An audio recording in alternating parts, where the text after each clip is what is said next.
Hello, folks, and welcome to Totally Tanked, the tankiest podcast in Tankville. I'm Rob.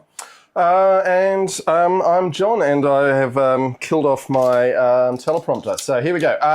Yes, you're watching the old O2 Human show about tanks in a time of AI-generated everything. And this is episode 81, recording and streaming live on 25 April 2026.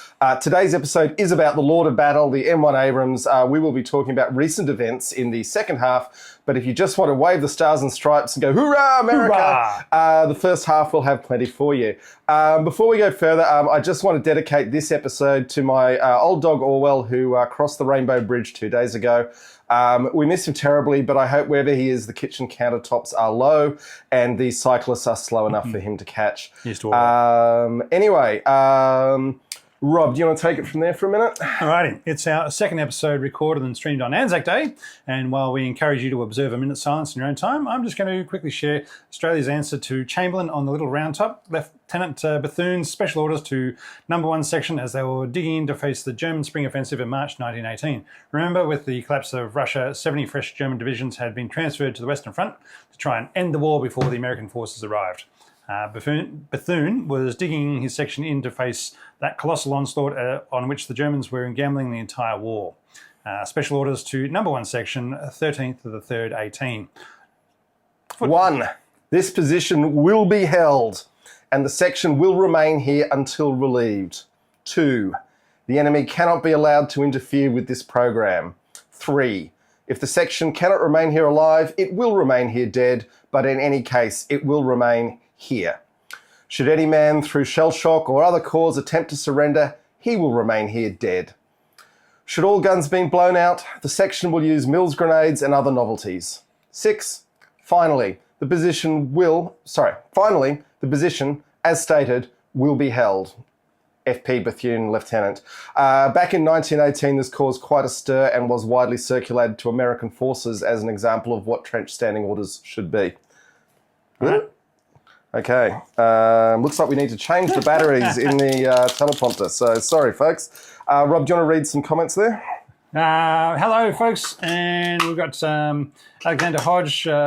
We've got the poll going. The Abrams is the greatest tank, or was the greatest tank, as we've got a number of votes in there for that so far. Alexander Hodge, Tasman, Hans Warnhart, Jonas Bond, Thomas Criticism, Reservoir 120, Annihilate, and Was. G'day, Was. So let's have to go back to everything. Yep, there we go. All right. Okay, Rob, you ready to, let's get on with the show. Moving on. Yes. As the words say. You can get our Totally Tanked merchandise. Look, we've got the new Abrams t-shirt on hats, mugs, miniskirts, etc. from redbubble.com. Just make sure to look for Totally Tanked.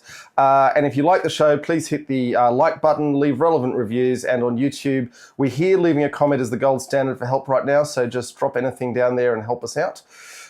Now, as we said, today we'll be talking about that most Australian of tanks, the Abrams. Australia is onto its second batch of Abrams after already having them for 19 years, and I don't see us buying anything new or other tanks or being able to afford them in the next 20, unless our new ones get blown up in some misadvised Middle East war. So I see them as being Australia's tank. Named after General Creighton Abrams, Chief of Staff of the Army from 1972 to 1974. So it's weird they missed Westmoreland somehow. And I think Desbray was probably a little bit annoyed with that his name wasn't catchy. Mm-hmm. I guess you've got to have a shorter name, I guess. The M1 Abrams, or just Abrams, that's the simple bit. When you say Abrams, people know what you're talking about. The US Army figured out they better name it themselves from the get-go and not let someone else do it unofficially, or have it confused with all the other pieces of M1 equipment in the US military. There's nothing the US likes like naming something an M1 or an M3. Yep. Or an M2. But don't worry, we'll get into the upgrades and variants and why you should at least call it an M1A1 and all the M1A2 SEPs, SCPs that you can think of later on. Right. I like when you get the tusks as well, it really gets exciting. Or the AIMs for the Abrams Integrated management. Yep, Yeah. yep. And AIDs for the digital versions of the yes. Anyway, stats designed by Chrysler Defence, now General Dynamics Land Systems, designed from 1972 to 1976. Unit cost started at $4.3 million for an M1A1 in 1989, and now up to $24 million for an export version of the M1A2 SEP V3, produced from 1979 and still being upgraded. New hulls. $24 million is going to be a pretty expensive tank, but yeah, it's got a lot of stuff on it. Yeah, right? Got a lot of so much stuff on it, and a lot of new technology. New hulls won't be. Sorry, I just want to say Hans asked what's in the beer tube, and it is it's Anzac Day. How could we not put the Victoria bitter in there? So yeah, that's Australian of that's beers. what we got in there.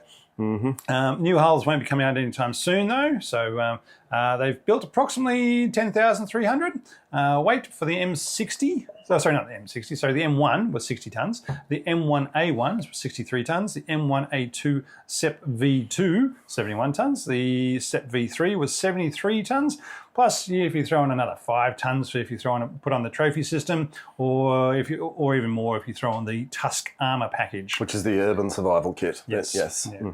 The hull length is 26 feet without not including the barrel, 12 feet wide and 8 feet high. Crew of 4, commander, gunner, loader and driver. This is a fun one. I'm glad they included in some stats. It was gun elevation was plus 20 degrees and 10 degrees depression. So gun traverse, very quick traverse of 9 seconds for 360 degrees. Now, just quickly, in the comments, Tasman is impugning the Victoria bitter for giving a nasty hangover. Back in the day, you were correct, but since the Japanese took over all our breweries, they fixed it. Where's our tall American counterpart?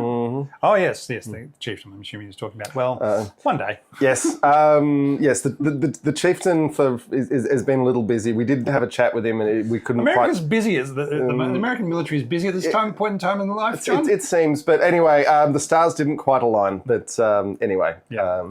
Maybe one day. All right, armour. It's got the composite Chobham armour and sometimes using depleted uranium. Which is always fun. The main armament of the M1 was the 105mm L52 rifle gun, the M68A1 with 55 rounds, so it was the American equivalent of the L7. Then the M1A1 and the M1A2 has the 120mm L44 M256 smoothbore gun with carrying 40 rounds. It was quite a cock-up to produce 3,000 of them with the gun that they quickly realised wasn't big enough and needed to upgun the tank. But they actually knew they were going to the 120 is the main thing. They made room for it, But well, they said, look, we're building this thing, so we're going to put in the 105 now. But when we get to when we have the abilities to throw in the 120, then we're going to do that. So we're building it fit of 4, but not with. Secondary armaments. So you got the one Marduce 50 cal. For the commander with 900 rounds, 2 7.62 M240s with 10,000 rounds, 1 pendulum mounted and 1 coaxial. And then if you listen to the chieftain's recollections from Iraq, they also got another LMG that they strapped onto the roof of the turret for the loader or commander to use. The crew's personal M4s and pistols and a shotgun, but he said no to the bayonets. They tried to get him to sign for. I was just watching this before we started the show, and he said, if the tank and the 120 and the 50 cal and the 6 other machine guns we've been issued haven't sufficed this day, we don't think the bayonets are going to change it. And I can't just run over the problem. He did think about taking his sabre. He said, well, his sabre's too expensive and he doesn't want to get broken. All right, on some tanks you can also get the counter-sniper anti-material mount, or CSAM, however you want to say that, which puts another 50 cal in a coax position on top of the main barrel so that the gunner can then use the precision of the main gun to take out a target without blowing up the entire building. Engine, it's got the Honeywell AGT 1500 multi-fuel turbine engine, gas turbine engine, 1500 horsepower, except no substitutes. It says multi-fuel, and we've always thought it's multi-fuel, but it is worth noting that when Australia shipped its diesel-tuned Abrams to Ukraine, the Ukrainians got extremely excited because they hadn't been able to get the jet fuel Abrams that they've been given from the US to work on diesel. So it's not that simple to change. As in, it's beyond the capacity of Ukraine, who are not totally inept. No, they're very good at adapting for a rugged environment. As a case of some equipment is not able to adapt with them. All right. High hardness steel torsion bars with rotary shock absorbers. I like the rotary shock absorber. That sounds very similar to Christie suspension to me in a funny way. But anyway, fuel capacity of 500 gallons. Operational range of the M1A2 on road is 265 miles. So that's a lot of fuel for only 265 miles. Or cross country, 93 to 124 miles. But remember, when the US goes to war with these things, and they did it, in the Second Gulf War, they literally are building a fuel pipeline out to the jumping off point. One thing the US is extremely good at is building fuel pipelines. It's under-remarked on that in D-Day they actually built an undersea pipeline. It was called Pluto onto the Normandy beachheads. From England. Yeah, from England. Yeah. All right, maximum speed, the M1A1 on road is 45 miles per hour, and the M1A2 on road is 42 miles per hour. They've governed the engine so that they don't tear everything apart inside the transmission and everything else, but it could go faster, and sometimes you hear stories about the soldiers taking out the governors, and so they go that much faster. The main aspect is that the gas turbine, the torque is so high that it accelerates up to speed very quickly compared to diesel engines. We need to talk about the torque though, because the turbine spins at phenomenal cyclic rates. So it's the gearbox that's providing the torque. Although I accept that the power is coming from the engine. So the thing's spinning around extremely fast, and then the gearbox is taking that energy. But yeah. All right, off-road, it goes 25 miles per hour. All right, so design and development. Now, we've shared the story of the MBT-70 as part of the Leopard 2 episode, in that it was a joint development in the 1960s by West Germany and the US to build a new generation tank to replace their Leopards and Pattons in order to counter the new generation of Soviet T-62 tanks and to standardize parts and logistics support, which the Germans said, why don't you buy our Leopards? The design... No, we will not do that. The purpose of the exercise is enriching the shareholders of American weapons companies. It is not actually to deliver a functional tank or work in an alliance system. Come on, guys, let's get serious. Yeah. The design included a 152mm XM150 gun/missile launcher to fire the Shillelagh missile or conventional ammunition. All the crew mounted in the turret, including the driver, who would have their own pod that always pointed forwards. Hydropneumatic suspension to enable the tank to kneel. When West Germany withdrew from the project, it became the XM803, a cutback version of the MBT-70 project, but even that was too expensive and was cancelled in 1971.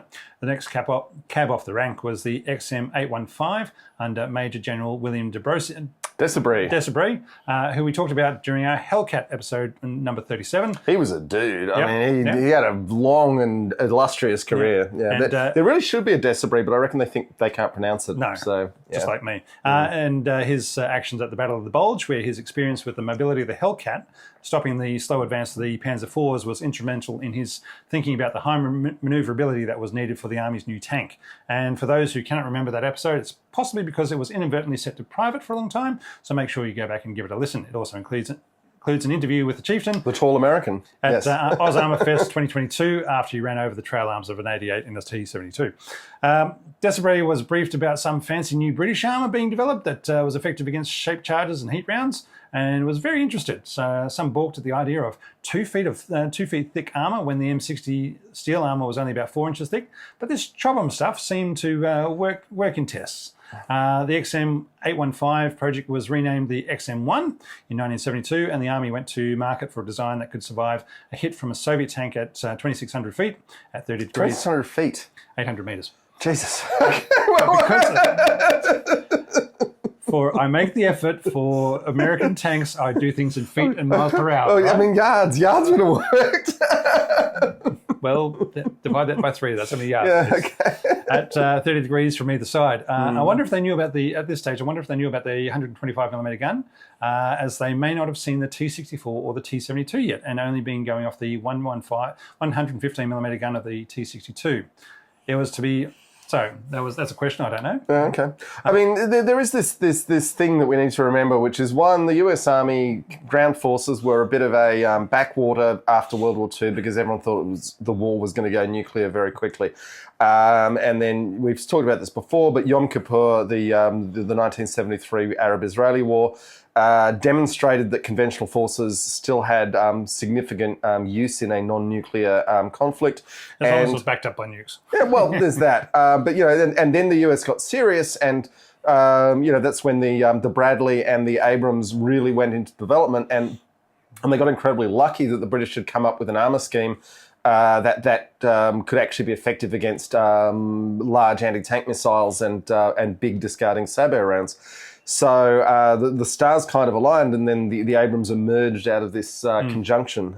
All right, this new design was to be armed with an L7 105mm rifle gun, or the American equivalent, and a 20mm chain gun, and only be 53 tons, which is actually up from the 45 tons it was started out as. The chain gun requirement was dropped, and in 1973, Chrysler and General Motors both quickly put in designs. The Chrysler had the AGT 1500 gas turbine engine, and the GM went with a 1500 horsepower diesel engine. Prototypes were built, and in 1976, when testing, they went to testing where the GM option was favoured for its slightly cheaper price, being more fuel efficient, better armour coverage, fire control, and stabilisation. It was expected that GM would get the nod for the contract, but Defence Secretary Donny Rumsfeld said, let's give Chrysler another 4 months to sort out a design. At the same time, prototype Leopard 2s came over from West Germany for testing, and Army got some ideas from those. I'd be a little annoyed by if I was the Germans. They thought they were sending them for testing to maybe America be buying them, and the Americans like, oh, that's a good idea. We'll take that. Thank you for your tank. All right. GM put forward a new design with the gas turbine engine and the ability to swap out the 105mm gun for those with one of those new 120mm smoothbore guns that the West Germans had. Sorry, Rob, I'm just going to... everyone's making great comments, but Tasman's made particularly interesting ones saying that there was a problem that had to be rectified early. The blowout panels in the Bustle had been built for the 105mm ammunition, and it took longer than it should have to be changed for the larger ammunition. So there you go. Know that, but they couldn't hold as many rounds. This is why it could hold 55 105s, but only 40 of the 120s. So yeah, you'd have to make your Bustle longer, I guess, because your rounds are longer. And if you you got to rate it for a different round as well. But yeah. All right. Whilst hang on, I just quickly, Rob, while we've stopped, I want to note. The slideshow for this video, for those watching on the video, is amazing because this is the best photographed tank that's ever existed. And part of what makes it so awesome is that the US Army, as the largest socialist organisation on earth, releases all of their pictures in the public domain, so we can just hoover them all up and use them. And every picture of an Australian M1 we've got is taken by an American service person, because they released it in public domain. Well done, America. Go you. All right. So and Beckett's joined the show, and he's apparently allowed to be here, so that's good. Yay. Good work, Beckett. All right. So they were figuring out how to fit in the 120mm smoothbore the West Germans had, and the GM version was pushing up the price a bit. Whilst Chrysler figured out how to cut their costs and put in a diesel engine. Even though the GM design looked better on paper, the contract was awarded to Chrysler. And there's all the talk of a stitch-up, propping up a failing company and kickbacks. And let's face it, it's probably true. Today's graft and corruption is nothing new. So. I feel like the scale of today is another level. But yeah, I was about to say, graft and corruption's been around as long as humans have been organising. Right. So, yeah. Right. So Chrysler built 11 prototype XM1s by 1978, and they were put to the test where they found a lot of issues, because that's the point of testing. As issues were identified and dealt with, the project came together on the design of the XM1, and the M1 then went into production in 1979. If you don't include the years taken up by the MBT 70 project, the M1 actually did okay in terms of military procurement, far better than the M2 Bradley at any rate.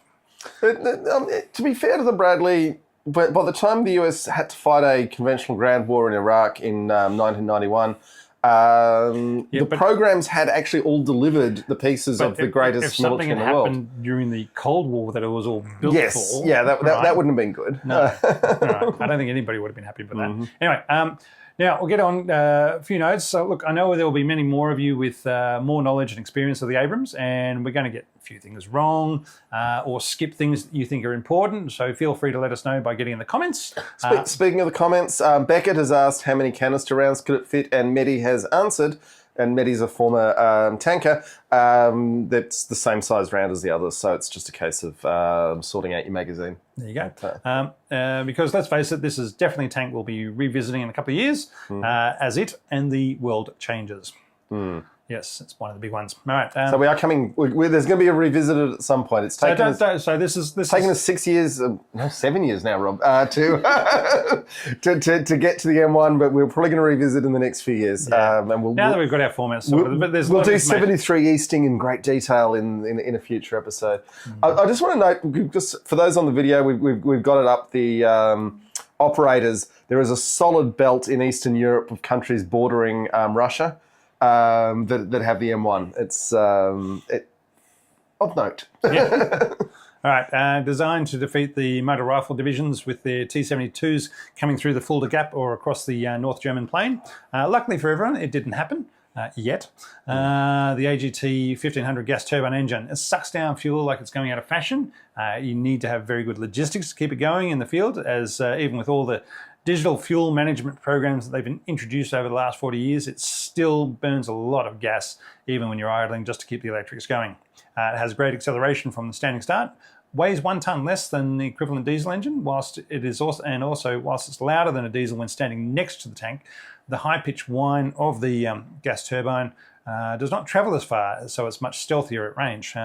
It's been designed to be quickly replaceable as long as you have a serviceable spare to swap it in, as it's complex to work on. Rated to start in very cold weather, down to 40 degrees Celsius and Fahrenheit. Minus 40. And minus 40 Celsius and Fahrenheit, which is where the two cross over, whereas diesel only goes down to about negative 20 Celsius. The gas turbine did have issues with sucking in sand in the desert, but was dealt with eventually. But that was dealt with. It's always about the filters. Yeah. The big thing when it went to Iraq was that it had terrible reliability rates the first time, 1990, 91. It turned out when the troops knew that they were actually going to have to fight, they started following the service manuals, Rob. Suddenly its reliability became extremely good because the crews were actually doing the things they should have been doing all along. Auxiliary power units, or APU, they were built and installed to provide power to the electrics when the vehicle is stationary. And we have got a picture in the slideshow. And for those listening, totallytank.net, all the slides will be there. Some of the early APUs just looked like a refrigerator bolted on the back of the tank. A beer fridge bolted on the back of the tank, yes. Pretty big beer fridge, but yeah. I mean, you get a case in there. You're the money bags. You've got bigger beer fridges than me. All right. I don't have a beer fridge at all. I think you've got about 3, don't you? Only one. With its own tap on it. Yeah, well, it's got a beer tap on it, yeah. All right. Previous versions of the APU were installed either on the rear of the tank or on the rear of the bustle. So, as John was saying, it's like a little beer fridge on the back of the tank, or they on the turret bustle, which then took away the crew's storage space, which they didn't like. So then they removed the APU and just burned more gas. It's not like they're paying for the fuel. So now the US Army has installed the auxiliary power unit at the rear of the turret. At the rear of the turret bustle, and installed stowage racks as well, so that they get the best of both worlds, and the crew don't take it off. Look, they've got to have somewhere to put their esky, or a cooler, as Americans call it. Yeah, we do have a photo. We've got a couple of photos of eskies in the bustle, and keeping your drinks cold. Yeah, a bright blue esky sitting on top of the turret as a Marine M1 is firing in Fallujah. There's the APU now on the screen. Yeah. Anyway. All right. Madness. Yes. Depleted uranium. That fun stuff. or DU. When we think of uranium, we think of radiation and dying of cancer. So why would the US want to surround their tanks with depleted uranium armor? Are they trying to get someone to transform into the Hulk? Probably not, but I'm not sure I'm sure they'd take it if it did happen. Supposedly, depleted uranium doesn't give you cancer, but they don't like you asking too many questions about what depleted uranium dust kicked up by your tank getting hit by an RPG does to your lungs. The main thing is it's more dense than most other steel or iron or lead, and so it's providing greater protection for the same thickness of armour. But at the same time, it's much heavier than the equivalent armour in steel. Depleted uranium APF-SDS darts are also denser than the tungsten penetrators, making it a much better penetrator. There's some just really weird properties of depleted uranium as well, where it self-sharpens as it penetrates. So as set things on fire. It sets things on fire when it's hot as well. But just as it penetrates, it keeps fragmenting so that the point remains pointy, which is a quite remarkable property for a material. And you know, everyone knows that the depleted uranium is the good stuff, and if you can't get that, you're second rate. We don't have it. I'm quite proud of that. Yeah, but on the other hand, your crews in combat get all sorts of nasty diseases from being around it. So it's as I say, it's when if you don't hit it, you're fine. But once it gets hit by a round, that's when it's in the armor. But you know, when you're firing it, and then your infantry are having to be around the where the rounds fragmented into the air. It would appear, and I would believe it. You know, uranium is horrible stuff. Yeah. There is no reason to believe it's safe to be breathing the dust of it. And the last thing about depleted uranium is it's a byproduct of uranium enrichment. So the US has plenty of it lying around doing nothing, making it very cheap. The US uses it in their Abrams armor and rounds, but do not provide it in the tanks they export. The Abrams is air portable in a C-17 or a C-5 Galaxy. Well, let's remember the US has not built either of those planes in many years. Yep. So what they've got, because they've shut down those factories. Yep. And they're not coming back. The gun breech does not return to a set point after firing, so the loader needs to work to get the next round in, depending on the elevation and depression of the gun. I think they call that return to battery. Probably. Yeah. On the other hand, if the gun's staying pointing where it's meant to be pointing, has a lot of benefits for. But if it's quick enough to if it depends how fast it slews. But I mean, these things are hydraulic; they go pretty quick. Much quicker than a person would anyway. Yeah. I mean, you would assume that there's no position it can be in that the loader can't actually reach into, but it can get awkward for the loader. I'll totally accept that. Yeah. A significant aspect of the high protection of the Abrams is the blast blowout panels for the ammunition storage, with 34 ready rounds stored in the bustle behind an armoured door, with blowout blast panels in the roof to direct any explosions away from the interior of the tank and the crew. 6 more rounds are then stored in the rear hull box behind another armoured panel between the turret and the engine. So yes, if you get through if you actually get through 17 rounds, then you've got to muck around trying to get transferring it to ready storage. Well, transferring the ones at the rear of the bustle forwards, and then if you get through those 17, then getting out the 6 in the hull really bad. And as the chieftain says, nobody actually put any rounds in there, and they just store stuff in there. They want to get past customs. Models of the Abrams. Normally we'd get into the different models of the Abrams. So just quickly, Mehdi has noted the difficulties of chasing a bouncing breech trying to load when the stabilizer is on and it's rough ground. The loader would be earning his pay that day. So is that when it does or doesn't return to... Well, it is when the gun is staying on target. Right. Yeah. So the tank is moving, but the gun is staying where it's pointing at. Yeah. And so, hadn't thought of that way. Good point. Yep.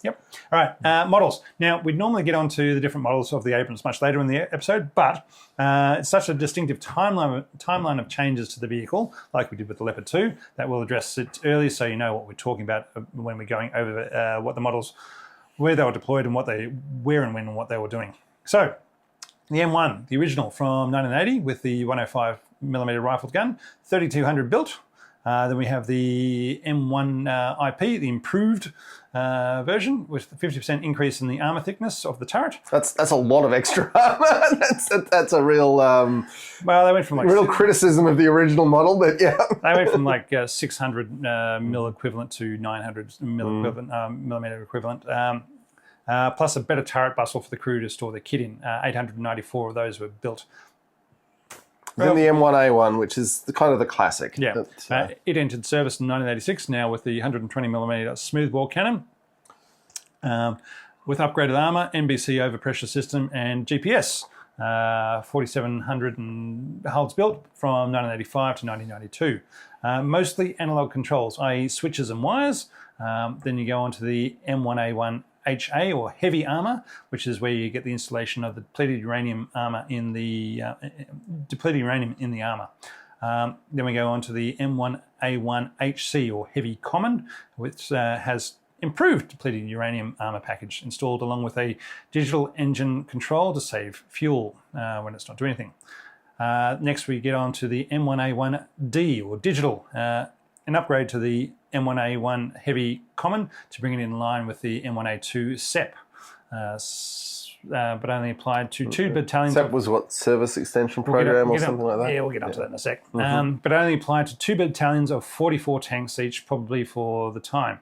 Replacing analog comms with digital. So basically, they took some of the older tanks, took them from analog to digital, but at that stage they already had the M1A2s who were already digital, so I was improving those.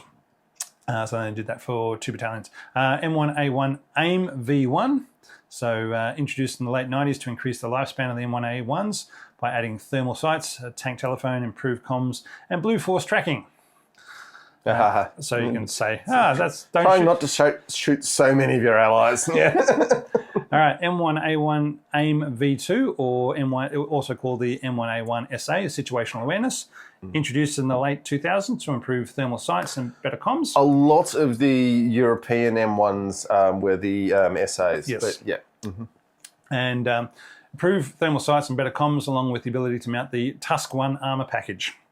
And that's the, as John was saying before, it's the tank urban survival kit. Yeah. Then we got the M1A1 FEP, Fire Enhancement Package, a package to improve the Marine Corps Abrams for day and night fighting and target acquisition. Then we jump on to the M1A2, which entered service in 1992 and provides a thermal sight for the commander, hunter-killer abilities, improved depleted uranium armour components, and mostly digital control. So when we say hunter-killer, it means that the gunner can be firing at one target, the commander can be designating the next target. And as soon as the gunner fires at the first target, the tank will, the gun will slew around to the second target straight away. So basically you hunt one, or you kill one and then you hunt the second one. It's been a significant criticism of the British Challengers that up until I think the most recent, the Challenger 3, they didn't have hunter-killer. And it was widely thought that the idea that the commander could be pipping out a series of targets made the tank a lot more efficient in servicing those targets. Rob, Jonas has asked which Abrams version was used in Desert Storm. M1A1s. Yeah, there we go. All right, but we'll get on to how all that happened as well. Oh, History of Everything's joined us. Great shirt choices. Yeah, thank you. Redbubble.com, search for Totally Tanked. There you go. All right, then we get on to the M1A2 SEP, or System Enhancement Package. There you go, that's what it stands for, which provided more improvements to the depleted uranium armour components with graphite coating. I'm assuming that's to stop it spitting off dust into your crew's lungs. New thermal sights for the gunner. And then we get on to the M1A2 SEP V2, where they install the Common Remote Weapons Station, which is the commander's remote weapons station. So the crew? Crow. Yep. That's the word. Common Remote Operated Weapons Station. Yep, Crow. crows. There we go. Yep. Provided them colour monitors. Fancy! rather than black and green. Colour TVs. Woo! And improved operating systems, so Windows XP maybe. What year are we talking about here? I can't remember. Okay. But I mean, it is funny because, you know, It wouldn't have been Windows, is the point being, but it would have been a new operating But we are literally surrounded by flat panel screens right now, doing all sorts of things to make the studio work.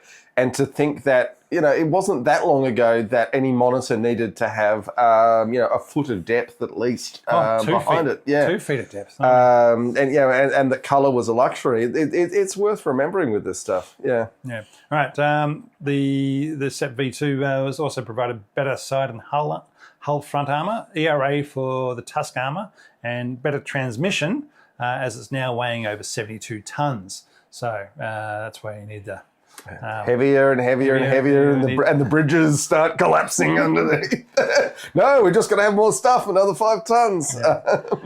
The M1A2T is a SEP V2 with some SEP V3 features as requested by Taiwan.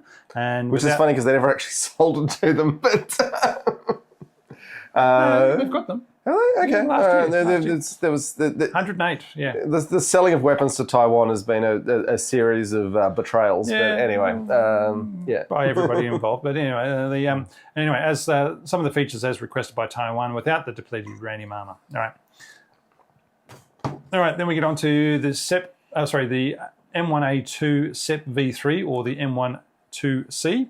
Sorry, M1A2C. Yes. But generally you see it referred to as M1A2 SEP V3, which is kind of the current state-of-the-art and deployed Abrams. But, now, I think they changed their mind at some stage rather than going C's and D's and whatever else. I think the M1A2C was when they were thinking they were going to go for another continuation model before they decided to do the E3. Well, they did look at doing a D. But anyway, the SEP V3 is the latest and greatest of upgrades to the Abrams. It's got improved power distribution, so plugging in your iPod won't blow out your electrics, better comms and vehicle health management, easier line replacement modules for easier maintenance, ammo data links to use airburst rounds, counter IED armor packages, so basically they stop people being able to use, basically they jam mobile phones around them, better forward-looking infrared, FLIR, better profile, lower profile for the Crows, newer armor, and an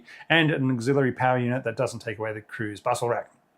Now, the M1A2 SEP V4 was going to have lethality and target. We've always got to upgrade the lethality. Everyone wants more lethality, Rob. and target acquisition upgrades, so it could identify, target, and kill quicker.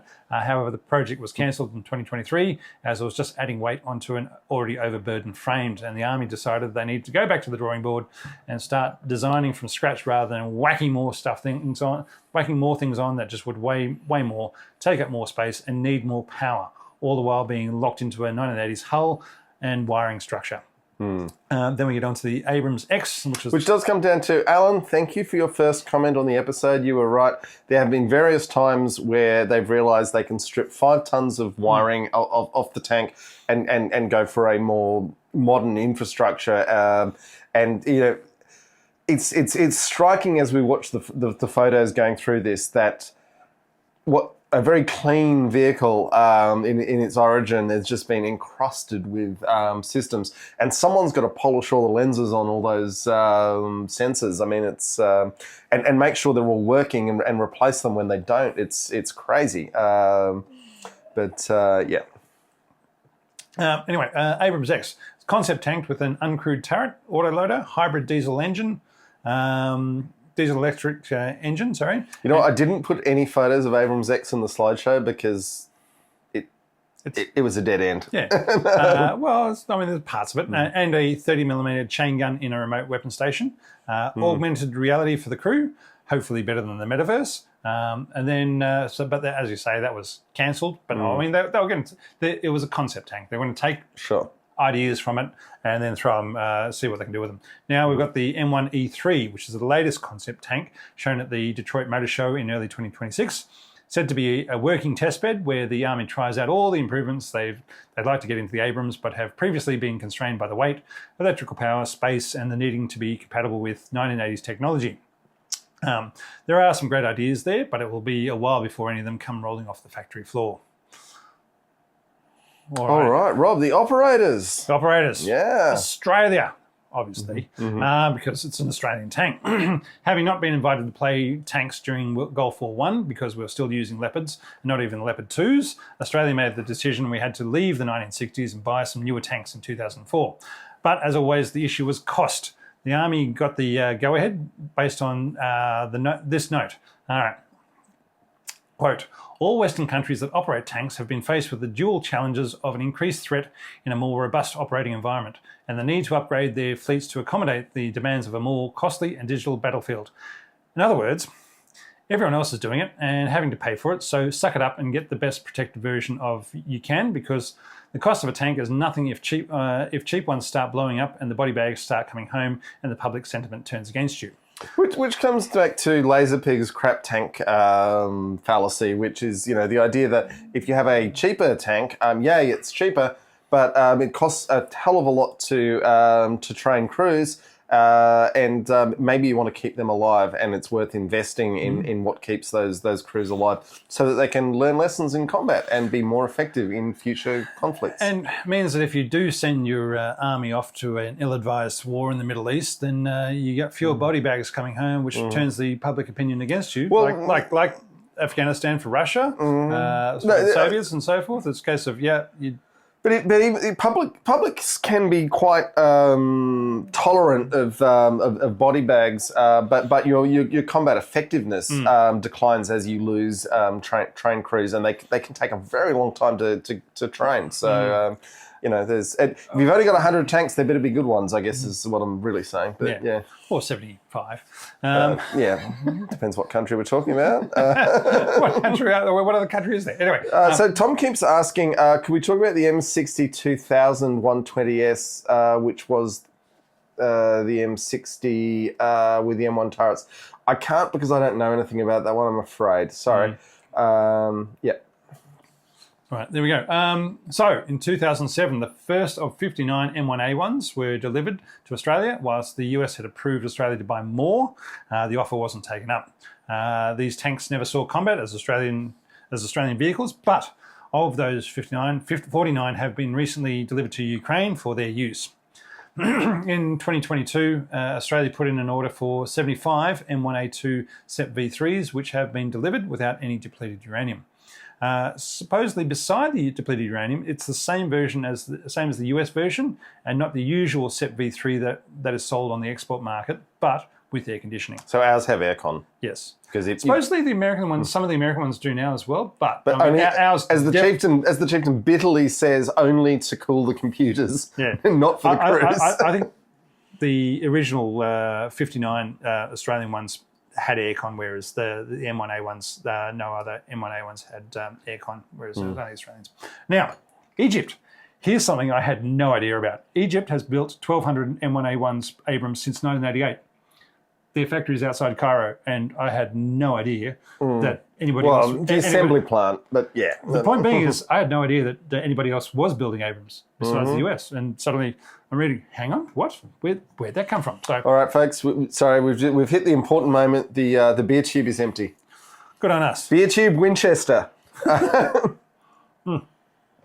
Their factory outside Cairo carried out the assembly of the components, but they were not allowed to manufacture the armour engine or fire control systems. However, the cost of to assemble the tanks was more than the cost to just buy them at the time. But the Egyptian government said they were willing to pay the extra cost to have the industry and domestic tank production.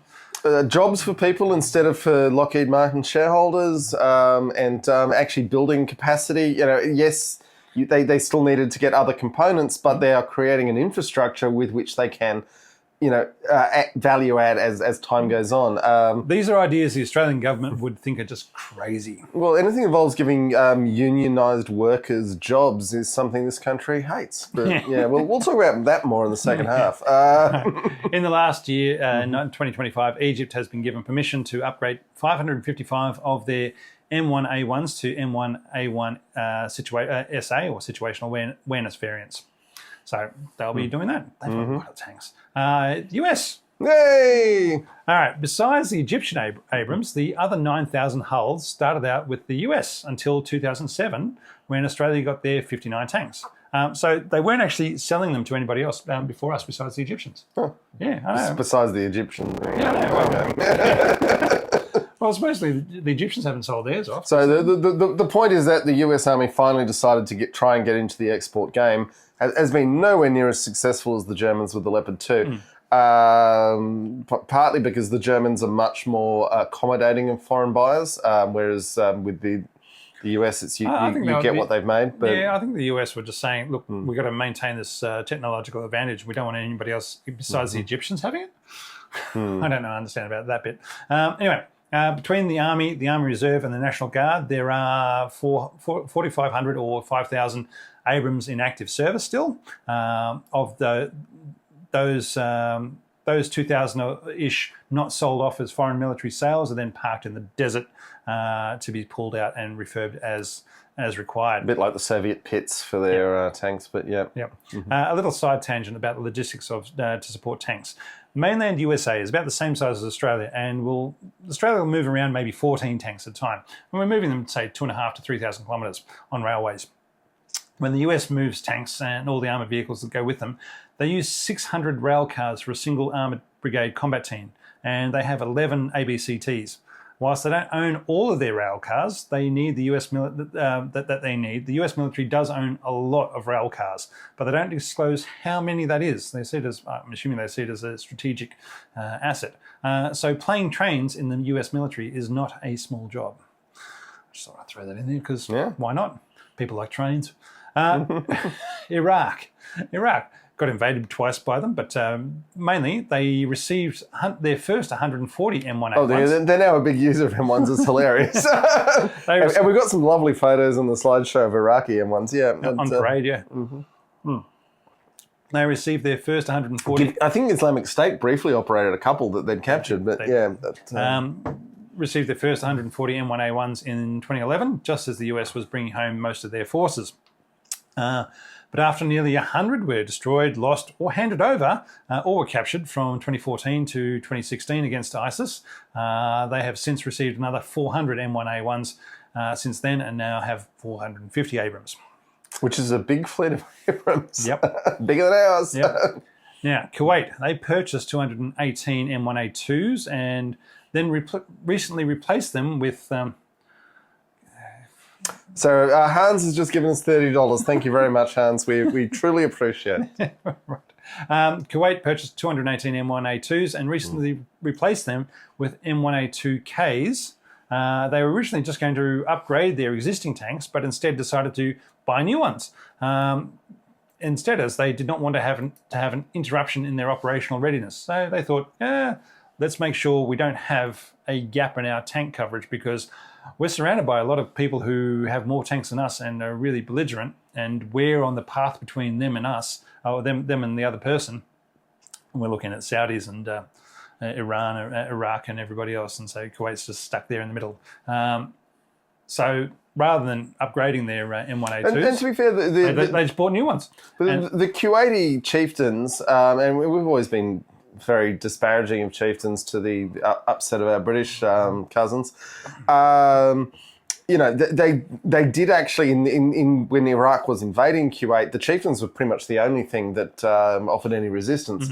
The Battle of the Bridges being the famous example. So for the Kuwaitis, it's like obviously chieftain is well in the rearview mirror. Having a decent force of tanks to protect their oil from their very hostile neighbours makes a lot of sense. Yeah. All right, Morocco, they purchased 222 M1A1 SAs in 2016, of which 162 have been upgraded to M1A2 SEP V3s. Yep.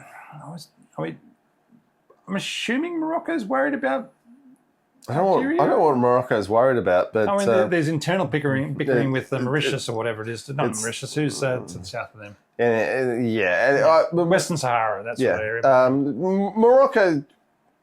They're probably more worried about winning a civil war than they are about anyone else attacking them. Because for most of the rest of the world, Morocco is a bunch of desert and a couple of fun cities to visit. But And the Spanish Foreign Legion still has some redoubts there, but I once shared a room in a hostel with a deserter from the Spanish Foreign Legion, and he was an absolute dick. I was really glad when I didn't have to spend any time with him. Yeah. Poland picked up 116 of the retiring US Marine M1A1s in 2023 and now have bought another 250 M1A2 SEP V3s to go along with their Leopard 2s and their K2s. And they got a big, like Turkey, they got a huge fleet of lots of different tanks. Yeah. I mean, the Turks have one of the great tank armies in the world. The Turks and the Poles at the moment have. It's amazing. And the Greeks. I guess the Greeks have got to face off. If the Turks are doing it, the Greeks have to go with them. Yeah, all right. Kingdom of Saud has over 500 M1A2s, but have lost over 20 during their conflict in Yemen with the Houthi forces. They got their first 350 in 2013, another 150 in 2016, including backfilling the 20 lost ones. South Korea actually operates the K1 baby Abrams, so it's not actually an Abrams at all. It's a Korean tank inspired by the Abrams with a lower profile and a V8 version of the Leopard 2 V12 diesel engine. That sounds like an underpowered tank engine, but anyway, yeah. Well, it's smaller and lower, so we're not really talking about that. We may do that as its own separate tank at some stage because. Oh, right, okay, sorry. So I'm not saying it's an Abrams. It's a K1. I just want to say I can see in the teleprompter coming up. So I was confused about Taiwan because I didn't think they'd taken delivery. They only took delivery in January this year. Okay, yes. All right, let's progress, please, Rob. Taiwan, the Republic of Taipei, or however they want to do it, or has taken final delivery of their 108 M1A2Ts in January 2026 to replace 2 battalions of their M60s. Surprisingly enough, China is not happy about it, but someone has to protect the chip factory because that's the main thing with Taiwan these days, isn't it? Well, either that or America feels the need to destroy all the chip factories if China might take it, which the Taiwanese are pretty concerned about that American position. But anyway, we'll talk about that more in the second half of the show. Right. Ukraine. After dithering and waiting to see if Ukraine could win by itself, the US eventually got around to providing Ukraine with 31 M1A1s in 2023. Of their 2,000 they've got sitting in the desert doing nothing, and or the Marine ones that they've just retired or anything else like that. Unfortunately, they were found to be as susceptible to minefields and artillery as the Soviet tanks they wanted to shoot in the last big Ukrainian armoured push. Since then, Ukraine has lost most of their American-provided Abrams, with Russia capturing a number of them intact. Having finally gotten permission from the US, Australia delivered 49 Abrams to Ukraine at the end of 2025. But it took us 18 months to actually get them there after we were like... Well, I mean, getting the permissions was a long time. Well, yeah, but as we know, when the US bureaucracy runs slow, that's not an accident. It can run very fast when it wants to. Oh, yeah. But anyway, we got them there at the end of 2025, where they are being fitted with cope cages as we speak.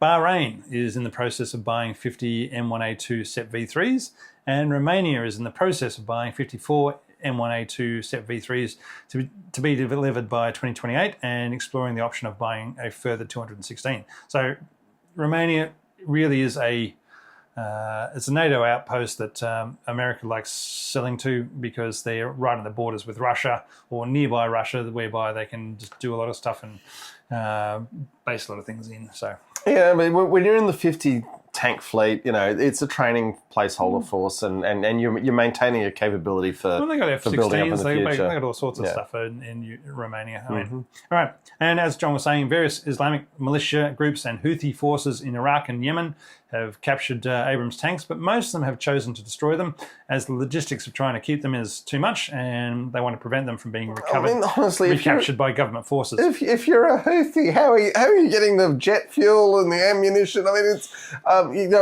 a T-55 you can manufacture in a shed in northern Syria, the ammunition, but this is not the tank for an insurgent force. And in fact, the problem with this tank for other countries is that without the whole American industrial logistics train behind it's not actually that great for anyone who's not an American. And the other thing is, if you've tracked it and the crew flees and you've captured it, what are you going to recover it with? You got nothing that's going to move bloody 75-ton tank. No. So most of the time they just take a few photos and say, look at us, we captured this thing, and then they blow it up. But actually, there was actually one instance where one Islamic militia who captured an Abrams took it into Mosul against Iraqi army forces. Yeah, so they have used it as long as as long as the jet fuel lasted and the ammunition stayed in. They actually transported it up there on the back of a truck, on the back of a low loader, and then they took it off and took it up against the Iraqi forces. Yeah. And I'm sure it made an impact. It would have been a hell of a problem for forces that weren't planning to be fighting that. As I said, the situation in Iraq during that period of time, I mean, some of the troops were just handing over their Abrams because they didn't want to die. Well, they were Shiites, and they're saying, we don't want to fight for these bloody Sunnis in Baghdad who have been ordering us around for the last 20 years. Yeah, but they wouldn't have been, Shiites wouldn't have been surrendering their tanks to IS because Islamic State is Sunni, is it? Incredibly Sunni. Oh, okay. Sorry. Yeah. I'll make this point later on about. It's hard to keep track. Yeah, exactly. Yeah. I'll make that point later on. Yeah. All right. And everyone who bought the Abrams is still using them. The only former operators are the U.S. Marine Corps, who I'm guessing are not that happy that they now have to rely on the Army to provide armour support. Their 450 Abrams were transferred to the Army in 2021. They wouldn't be happy about that. Anyway. Now we get on to the conflicts. Hey, here we go. A Cold War tank designed to defeat the T-72 of the Warsaw Pact motor rifle divisions. Luckily for everyone, it was never needed in this role.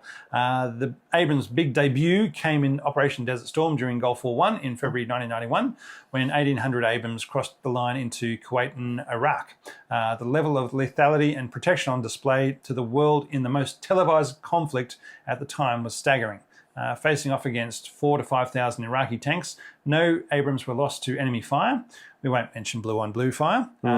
Any Abrams that were disabled and could not be recovered were destroyed by their own troops. I mean, there was this whole thing where the US Air Force and the US Army fought their own war against each other in that conflict because the Air Force kept hitting the Army and the Army kept shooting down the Air Force. Yeah. But, I mean, which is one of the reasons why they have the identification panels on the sides, so they can say, even at night, say, that's one of ours because it's got a panel saying it's a blue tank. Yeah. The 120mm Cannon M1A1s were rolled out just in time for Desert Storm. Whilst M1s were sent over to Saudi Arabia, most of them had their guns replaced with the 120mm M256 prior to Desert Storm kicking off because there was a 6-month period of... what was it? It took a long time to move the heavy armour into theatre. Yeah. But I mean, it was... Yeah. What was the... not Desert Storm. What was the one before that? Whatever. It's hard to keep track of them. Gulf War 1, Gulf War 2 is what I tend to go with. I know, but there was an operation before. It was Desert whatever. Anyway, Desert Shield. Desert Shield, there you go. During that period of getting the stuff over there of Desert Shield, they swapped out the 105s for 120s for most of the tanks.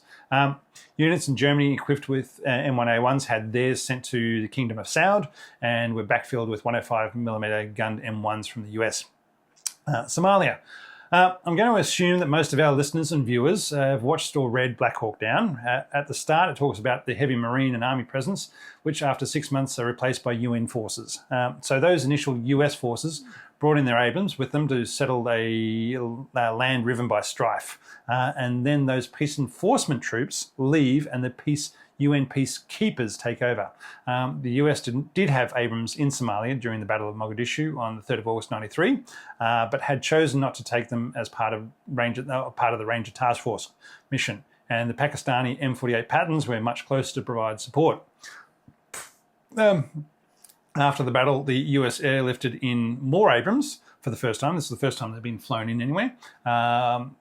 Brought them more in, and then all US forces were removed from Somalia by March '94. Iraq War. I love that reaction though. It's like, okay, we're going to put the heavy armor in, and it's like, no, we don't want to be here at all. Withdraw the whole lot. And that's where Bill Clinton just said, you know what, the world can sort itself out. I'm just going to divest America. Which is actually what the rest of the world. If the US could just leave us all alone. As Smedley Butler said, they'll sort their own stuff out. Anyway, Rob, and including you got another beer for me? Yes, including not selling either side of a conflict weapons because you want to do anything to it. The Iraq War, 2003. Look, I couldn't find definite numbers on how many Abrams were involved in the invasion of Iraq in March 2003, as they were keeping things much closer to the chest than they had in 1991. But somewhere around 1,700 Abrams tanks were used by the US in the 6 weeks of the war. And again, during the occupation, I couldn't find any definite numbers, but from what I could gather, over the next 8 years, the US had about 1,100 Abrams deployed throughout the country until they left in 2011. So it was surprising how, I mean, there was obviously more things written out there that I didn't find in my 5 minutes of Googling, but it's not as much as I would have thought. Afghanistan. Now, surprisingly enough, the US didn't actually take Abrams into Afghanistan until when they went. Sorry, they didn't take them anything in 2001 when they went in and just basically overthrew the country with CIA forces and MI6 and various bloody special operations and the groups. Northern Alliance under was it Massoud? He died the day of 9/11. They assassinated him on that day, but it was his alliance. But it's high and hot conditions, which turbines hate. So that might have coloured their thoughts on it. So it's one of the reasons Bagram had to have this incredibly long airstrip runway because the planes had to rumble along the thing for so long to be able to get in the air. They didn't have enough air pressure underneath them. Anyway, so they didn't actually take any Abrams in to begin with, but the US Marines did deploy 17 Abrams to Helmand Province in Afghanistan in 2010, 9 years after they first invaded. The notes I read said it was because of the success of the Canadian and Dutch Leopards that the Abrams were then deployed, as the terrain and environment was not as much of a factor as for the tanks, as only using them for specific types of missions. So basically, if you're using them for protection and basically being a deterrent, that's fine. If you're actually using them as an invasion and basically rolling them in through various streets trying to blow things up, then they become a much more of a target. All right. ISIS and the fallout of the Syrian civil war. All right. When climate change provoked the Syrian civil war in 2014, the Iraqi army and their newly provided Abrams were not ready for the situation. And to be fair, no one was. Heavily armed militias riding Mad Max style throughout Syria and Iraq, capturing towns and tanks, cooking up Abrams tanks made for great propaganda.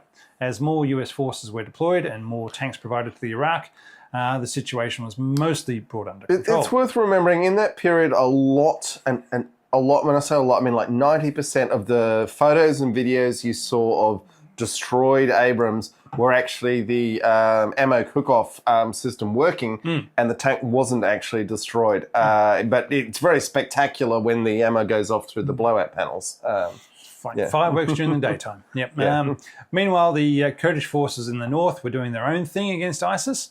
Iraqi forces tried to bring the Kurds into line as well, and YPK troops took out another... YPK, YPJ, there's a bunch of different forces. Took out another Abrams when the Iraqi government forces tried to say, hang on a second, you lot aren't under our control and we see you as terrorists as well. So, but yeah, anyway, and I've said it before and I'll say it again, smarter people than me have tried to figure out what happened in that area of the world at that time. And none of them know, so I'm not even going to pretend that I know. So, as I said, it was a mess. Bad people did bad things. Okay. And other people had to try and get through it. Yep. All right, the Yemeni civil war. In 2014, Houthi Shiite rebels, supported by Iran, based in the north of the country. Boo Iran. Overthrew the Yemeni government. The Houthis won, but in 2015, a Saudi-led coalition of Arab states, Gulf monarchies and Blackwater mercenaries tried to overturn that decision with tanks. Over the next 5 years, a lot of civilians died and the Saudis lost and pulled out their ground forces. The Houthis continued to bomb the Saudis, and the Saudis used US intel and weapons to assassinate Houthi leaders, but you don't hear much about that in the media. During the 2015 ground war, 20 Abrams were lost of the 350 available to the Saudis.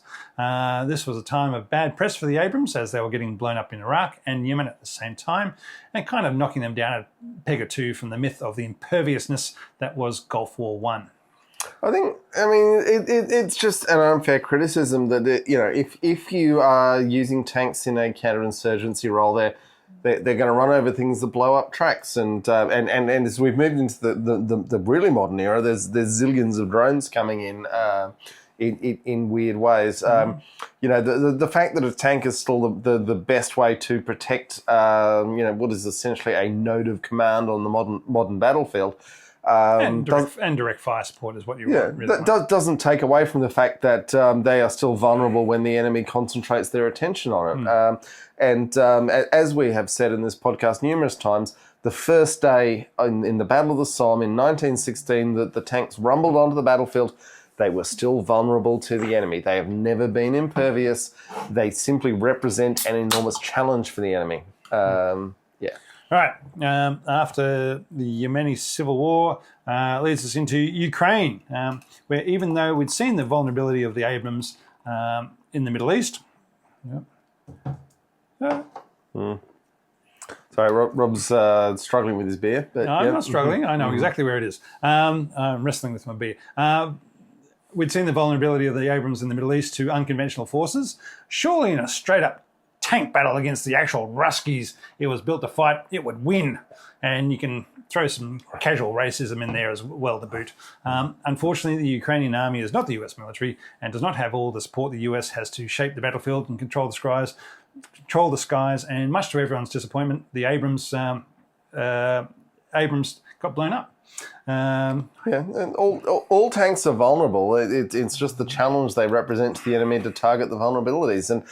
And when we talk about the future of the tank, leaving the top armor weak is no longer an option because weapons are getting much better at getting into that stuff. So your Tusk, where your tank urban support, no, hang on, what do we call it? Survival kit. Survival kit, basically, which had armor for the roof because, a person standing on a rooftop with an RPG-7 firing into the top of the hull of your Abrams would still do it bad things to it. You no longer... Basically, you want to armour the top of your hull nowadays, and that's true for drones as well. But we also have, the N-Law weapon, which is a Norwegian, I think, weapon. Anyway, it fires its shape charge down, so it flies over the top of the tank and then fires the shape charge at 90 degrees to its angle of flight to hit that weak top armour. Javelin does a straight pop-up, so the missile goes up in the air and comes down on the weak armour. So the days of tanks being able to neglect the top armour or the 360 or 180 degrees of threat are gone. The old days when we're talking, getting to 1970s design, where you can just put all the armour on the front of the tank because that's where the threat's coming from. That's gone. Yep. So new designs are incredibly important and required for survival on the battlefield. But you still fundamentally you want to have effects on the battlefield. You want to have things that you are moving into the contested space. And it is going to end up looking like a tank, but it will be a different tank and a better tank for now. And that's as long as you ignore the mole mortars that will be coming in the next 10 years, where their rounds come up from underneath. Underneath the mole mortars, yes. Thank you for inventing that, Rob. That's that's a 40k one. That's a squat weapon from 1980s 40k. That's a whole other world of nightmares for the average infantryman. But yeah, the human infantryman will be obsolete before the tank. Is the point I'm trying to make? All right. And rather than variants, let's go over the support vehicles for the Abrams. Okay, here we go. The support vehicles. All right. Surprisingly, the Abrams did not actually get its own recovery vehicle, as the US instead stuck with the M60 based M88 from 1961 and its upgrades. However, with the increase in weight of the Abrams to over 70 tonnes, the M88A2 is struggling to do the job, and sometimes two ARVs are usually deployed to carry out the tasks of recovering the vehicle when it breaks down, especially if it's in mud, up a hill, anything else like that. So, of the M88s sent to Ukraine, a number have been destroyed or abandoned, and one captured trying to get the disabled Abrams off the battlefield. Then we have the M1150 Assault Breacher Vehicles, ABV. Whilst the Regimex didn't get a new tank, the engineers did with the ABV. Which is one of the most important, and I'm sorry I didn't actually get one into the slideshow either, but in terms of launching an armoured assault in modern warfare, it's the most important vehicle around because it can actually clear a minefield. It's got mine plows and mine lane clearance rockets and all sorts of fun stuff for the combat engineers to play with. And it looks like a spider because it's got all these little skids out in front of it that are putting specifically weighted inputs into any mines that are around. So the idea is that the skid goes over on an 80 kilo, and that takes out the human anti-personnel thing, and then it will simulate the ground pressure of a tank, but out there in front. It's the funny thing is the ground pressure of a tank is actually lower than a fully loaded infantryman. But yeah. But the thing with these things is that even Australia's bought 29 of them. All right. Mm-hmm. And we've even got 17 bridge layers of the 2019 design M174 Joint Assault Bridge. The US Army found that if you keep bumping up the weight of the Abrams, then your old M60 bridge layers can no longer do the job, and they only built 43 of the M104 Wolverine Abrams-based bridge layers by 2003, which is not nearly enough. So the M1074 was brought into service. You were going to say something? No, I'm okay. All right. Anyway, I'm guessing Australia got so many ABVs and bridge layers, 54 engineering vehicles, including our 7 M88s to support 75 tanks, because we spread all our Abrams out all over the country into combat teams rather than into a single regiment. So, sorry, this is the point. Sorry, I was going to make is that I don't know who was the genius in Australian defence procurement, who are normally not very good, actually said, you know what, we need more of the support vehicles than we do of the actual combat vehicles, because particularly we don't have the bridges in this country to support this tank, so we're going to have to bring the bridges with us, and lots of those breaching vehicles, because if we are launching an attack, we have to clear the minefields. So someone in the Australian Army actually did a really good job with this procurement, in my view. There you go. And that doesn't happen very often. Well, so well done to whoever you were. All right. But I will throw in one concept tank that I love the premise of, the ALVT, the Abrams Lightweight Variant Tank. Oh, a lightweight Abrams, Rob. A concept tank from the 90s for a light Abrams made of titanium. Which would have to come from Russia. Yes, a titanium tank. If the Soviets could have a titanium submarines, why couldn't the US have a titanium tank? The idea was to get the weight down to 44 tons. Unfortunately, it did not get off the drawing board, surprisingly enough. And I feel the M10 Booker was ready to take its place. But the situation became, what's the point of flying in one Booker when you could fly in one Abrams instead, which would have been true for the ALVT also. But I just love the idea of them. Now, our tall American friend has been quite vociferous that the limitations on the C-17 that reduced it to only taking one Booker could have been overcome, and they could have got two in. Yes. I couldn't tell. I mean, between the C5 and the C-17, which one carries more? Galaxy or Globemaster?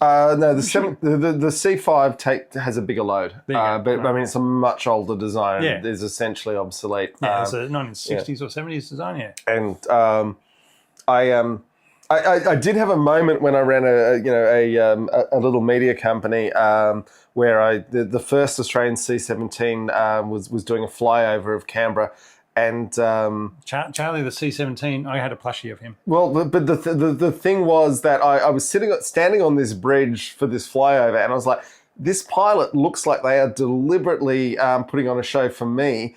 And then it turned out that the pilot of the plane was actually a fan of the website and was deliberately putting on a show for me where I was standing. And then they got in quite a lot of trouble for that. And I apologised for getting them in trouble, but it was beautiful. There you go. All right. Finally, we get on to the legacy of the Abrams. Look, it's not a tank for small or poor armies. Looking at you, Australia. The logistical footprint of this beast of a tank, and don't get me wrong, it's a great tank. The logistical footprint should never be underestimated. whether it's the roads and bridges that can handle it, the ability to keep it fed with enough fuel, the complexity of the systems and the engines that can only be repaired in a national workshop. Yes, you can change out the gas turbine engine in a very short period of time. If you have a spare. With the right support and with a spare, which is great, but that engine needs to be shipped off to be repaired, whereas a heavy diesel engine is a heavy diesel engine, and you can get repaired anywhere that has the parts. Even the support vehicles to tow it and carry it when it breaks are special, as not everything can deal with the weight of the Abrams. And if you don't have a Petronation's supply of fuel and cash, keeping the hungry beast that is the gas turbine fed, it very quickly becomes a prize that you keep in the driveway for others to look at and admire. I'll say it is in the top 5 tanks in the world, and the redesigns and changes the US Army are looking to implement are sensible improvements that don't mess with the winning formula that is the Abrams. Go completely digital, drop the weight, simplify the engine, make it a hybrid, put it in an autoloader, maintain the high levels of protection, maneuverability and lethality, and then figure out how to deal with drones. Until then, the nearly 50-year-old workhorse will have to keep on going. I feel like you're describing what should be the M2 with a different general's name on it. But, no, it's going to be Trump's name on it. So the M2 Trump. Oh, I don't think he's going to be president long enough for that to It'll be the M2 Trump, baby. What do you mean? He's going to be there. He's going to be there. Third term. Anyway, refer to poll. How are we doing in the poll, John? The poll. Was the greatest is sitting at 59% and is the greatest is at 41%, which I feel is a very fair sort of split. And come on, boys and girls. That's 17 votes, and we've got 18 concurrent viewers right now. So someone hasn't voted yet. Could it be us? Have we not voted yet? Yeah, I don't know. We've just had another. At least another vote's gone in. All right, Rob. I believe is that the end of the first half. That is the end of our first half. So at 1 hour and 15 minutes. So thank you, the enormous number of people we got watching. We love you guys. Now, we've got a quick interview. It's only about 10 minutes with Hugh, who is representing us at the Northern Hemisphere Tank Festivals this year. And then we will be back, and we have the biggest second half we've ever done. We've got 18 items to get through. Including tactical cat ears. Tactical cat ears are coming up. Yes. So be on the lookout for them. You'll enjoy them. All right. So, folks, we will be... Mehdi has just said, great podcast, very fair representation of the M1. Thank you. Ragha's asking Hugh who, and you're about to learn. You'll learn. Here comes Hugh. All right, here we go, folks.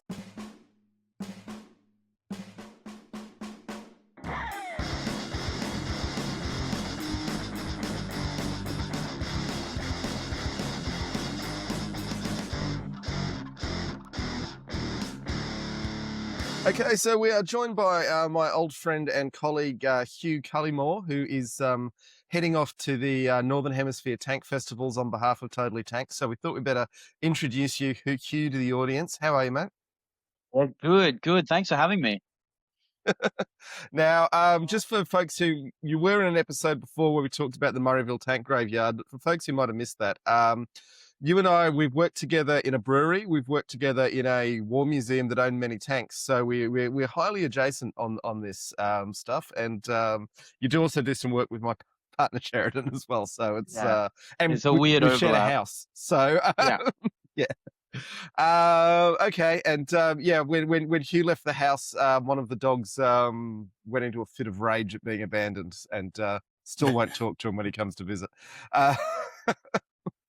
But okay, there's so that's the background. So Hugh, tell us where you're getting to this Northern Hemisphere tank season. Well, look, we're starting off with Tank Fest. That's a must. I've never been to Tank Fest before. I've been to Bovington before, but I've never seen any of the tanks actually working. So that's going to be great. So we'll be there for the weekend. Hoping to make it to Miller Tracks. Excellent. And then, honestly, a few of the big swap meets floating around. We'll see how we go. None of those booked in just yet, but open to suggestions. If any viewers out there have any suggestions, let me know. Okay, so we can definitely say Miller Tracks and Bovington Tank Fest. Absolutely, so that's good for folks wanting to get in touch with you. And what's the best way for people to get in contact if they want to grab a beer with you? Well, why don't we say message you guys on Facebook or something like that? Okay, sure. So get in touch with Totally Tanked, and we'll pass it on. Okay. Just in terms of real time, everyone need to work plan in advance. That's cool. So what are you? And you're going to be wearing a Totally Tanked baseball cap. We've decided, so people should keep an eye out for that. Yeah. So maybe what we could do is maybe morning of each event, I could take a selfie, say whereabouts I'm going to be, what I'm going to see, and play maybe like the time if I'm frames will staying be nearby. exciting for us, but we'll try and get it up. Yeah. We'll do our Okay. best, but yeah, we can bug it onto let's say Facebook for sure, and we'll go from there. That's excellent. So Hugh, what are you looking forward to seeing at these events?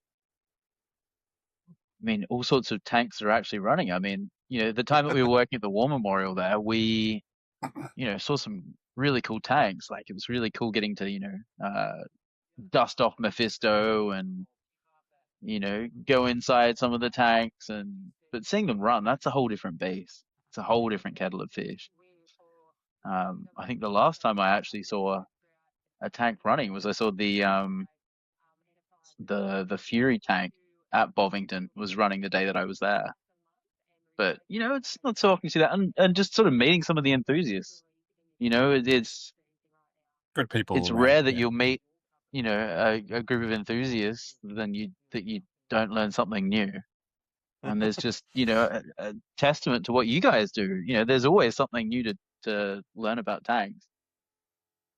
Fair enough. So you do have a bit of a background in military history. Do you just want to walk people through your qualifications? Yeah. So I was an assistant curator at the Australian War Memorial for 3 years. So I worked in well, most of the time was in their art department, but I was a sort of go-to technology guy and sort of the go-to guy for anything Vietnam and earlier.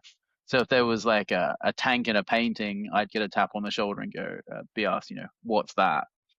So yeah, I was there for 3 years. I grew up building like model airplanes with various family members, and yeah, you know, uh, airplanes are really my first military love. But over the years, you guys have twisted my arm a little bit. Tanks have become more interesting.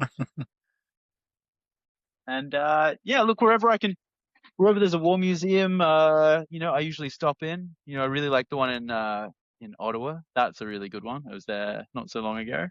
They've got some incredible stuff there.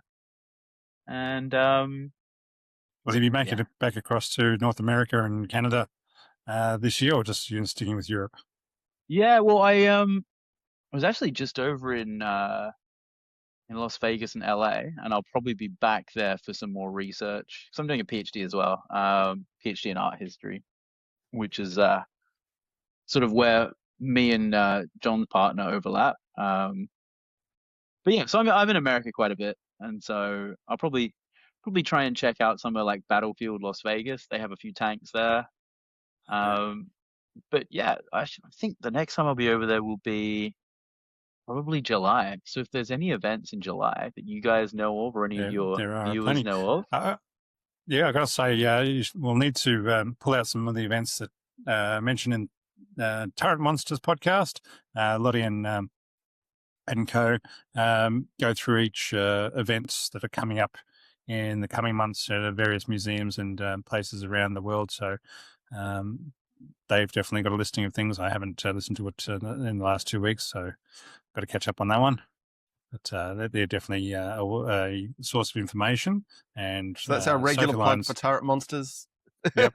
And Sophie Lyons put out the North American map of tank museums. So it's just an interactive map that you can just click on saying, I'm going near Detroit this weekend. I wonder if there's any tank museums around there. And it shows the map of all the tank museums in this specific area of the US. So, and she's trying to expand that. So again, another online resource you can just jump on and say, hey, there's something happening in Ottawa or wherever else.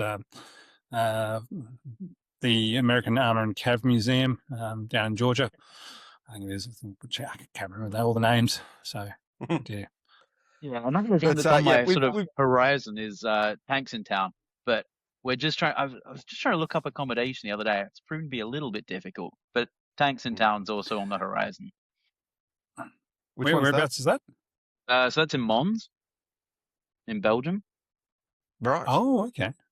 Hmm. Nice You can one. just Well, if any of our wander listeners down in the road. Belgium want to offer you accommodation, but if anyone around Tank Festivals wants to offer you accommodation, we'll see what works out. So Yeah, wouldn't say no. I've got a little I don't think hotel we've got too many organized in Paul, ex-murderers. but Yeah. yeah. And if you can get a selfie with Sophie Line, I'll buy you a beer. But, We'll buy you a beer anyway. Yeah. So, Hugh, can you just let people know in terms of your tank nerdery? Have you got a favorite tank at the moment? Yeah, I don't know. I still like the really early stuff. Anything First World I mean, War. they're weird. Yeah. You know, I was named for the patron saint of Lincoln, which the sort of home As of in Link. the initial invention of the tank. I'm right in that, isn't it? That was where tanks were invented. I don't know if you're wrong. I haven't kept track of where the first Yeah. ones were developed, but 'Cause I'm pretty sure there's a roundabout sort of in the town that's got sort of a what do you call it, an outline of a tank. I'm pretty sure that was sort of either a lot of early innovation was done, or whether it was actually where the first ones were invented. But it is also yeah, home to one of the most beautiful cathedrals in the world. But yeah, stunning. Yeah, and right by some really good airfields. Last time I was there, it was just before the coronation, the king's coronation. So I saw all the warbirds practicing before they did the flyover. Mm. Yeah. But look, anything First World War. Love to see anything First World War, especially if it runs, which is yeah, it's pretty much just FT-17s these days, isn't it? You're not seeing too many other things from that era. Well, the replica Mark IV will be running around Bovington. Yeah. Oh, they got that going out? That's exciting. Yeah, they got that moving. I've seen videos of it moving. Whether or not it'll be moving this year, I don't know. Excellent. Rob, you got any other questions? Mainly that. Okay, you've gone over the First World War stuff. You like. I guess if you had to pick a Second World War or an oeuvre of tanks, what are you liking the ideas of? The heavies and the lights, the mediums, your infantry tanks. Anything else appeal to them? Like, is it just the history and the design of them? Yeah, look, Petzers always stand out. And like a lot of those German ones were just so, I don't know, over the top engineered that compare them to, say, the Russian equivalents, it's just night and day. So it's really, really interesting to see, just how advanced the Germans were, during the Second World War. Yeah, I mean, Soviet welding was actually, in many ways, was technically more advanced, but generally done very poorly. So that's a whole other other thing. But the fully electrified and automated submerged welding was actually a long way ahead of its time. It was just done by people drunk on vodka who weren't being paid. So yeah, living out in the open, 1,000 miles away from their factory. I'm also very keen to see a little Kettenkrad floating around. I'd love to have it go on one of those one day. Millitrax normally has quite a few Kettengrads running around, I think. So, but yeah, they're amazing when you see them. They're just so cool. They're more like a universal carrier than a motorbike, but yeah. Yeah. They're still fun. Nice one. Okay, well, Hugh, thank you so much for traipsing around tank festivals for us this coming summer, northern summer. Obviously, we're going into winter here. That's why it's pitch black around here. But we really do appreciate it, and we're looking forward to. We'll definitely be putting up your photos and videos on totallytank.net, and then we'll be getting highlights packages into the main show as it becomes available. So we really appreciate you being our agent in the Northern Hemisphere, and look forward to what we can get out of it. Look, travel safe, and looking forward to hearing of your experiences as you see the world and photograph tanks. Yeah. Thanks. All right. We'll see you then.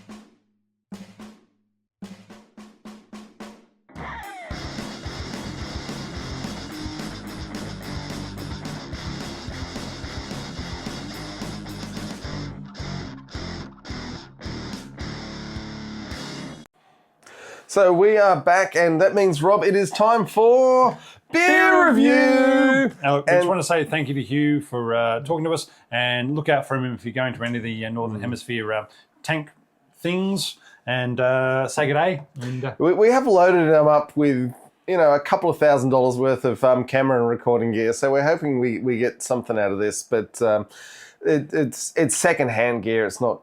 That's not what we're replacement using, value, but yeah. yeah. Anywho, Rob, beer review. You have bought an Australian beer that is American and associated with John. So Yes. it's called the Ben Spoke Dick Tracy. Mm-hmm. It's an American brown ale, and let's hear it. Yeah. There we go.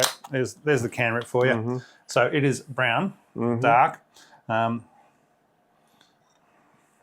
Now, so I spent 4 years of my life working for the Ben Spoke Brewery, and the last Anzac Day we did the Crankshaft, which is one of my favourites. So and this time we're doing another Ben Spoke. So obviously I have a relationship, and there is a point in the nearish future we'll probably have the owner of the brewery, Richard Watkins, Awesome. as a halftime interview, because he owns a lot of tanks. Really? Well, yeah. As in tanks. Fermentation tanks. Yeah. That could have been such a good April 1st, buddy. Yeah, Sorry. that could have been the April 1st, man. Maybe that will be the April 1st. But you'll never know. yeah. Anyway, so this is an American-style brown ale brewed here in Canberra. Dick Tracy. Yeah, and it So was. I'm it was assuming because Richard and his partner is Tracy. Tracy. Yeah. Yeah. There you go. And it was the first batch brewed in the brewery when they got started, and I was one of the original employees. Look, it's got a lot of piney notes in it from a very American style hopping regime, but it's also got a very heavy malt backbone because it's fundamentally not quite a stout, but very dark beer. And you know what? It's a lovely beer, and I have drunk many pints having a fantastic time with friends. And 6% Drifter Series. Nothing worthwhile comes easily. Drinking off the beaten track allows you to explore roads less travelled. The Drifter Series will broaden horizons, drift in and out, and will no doubt bend a few spokes along the way. I hate bloody replacing spokes. Anyway. So Alan's asking, how does an American brown ale differ from a stout?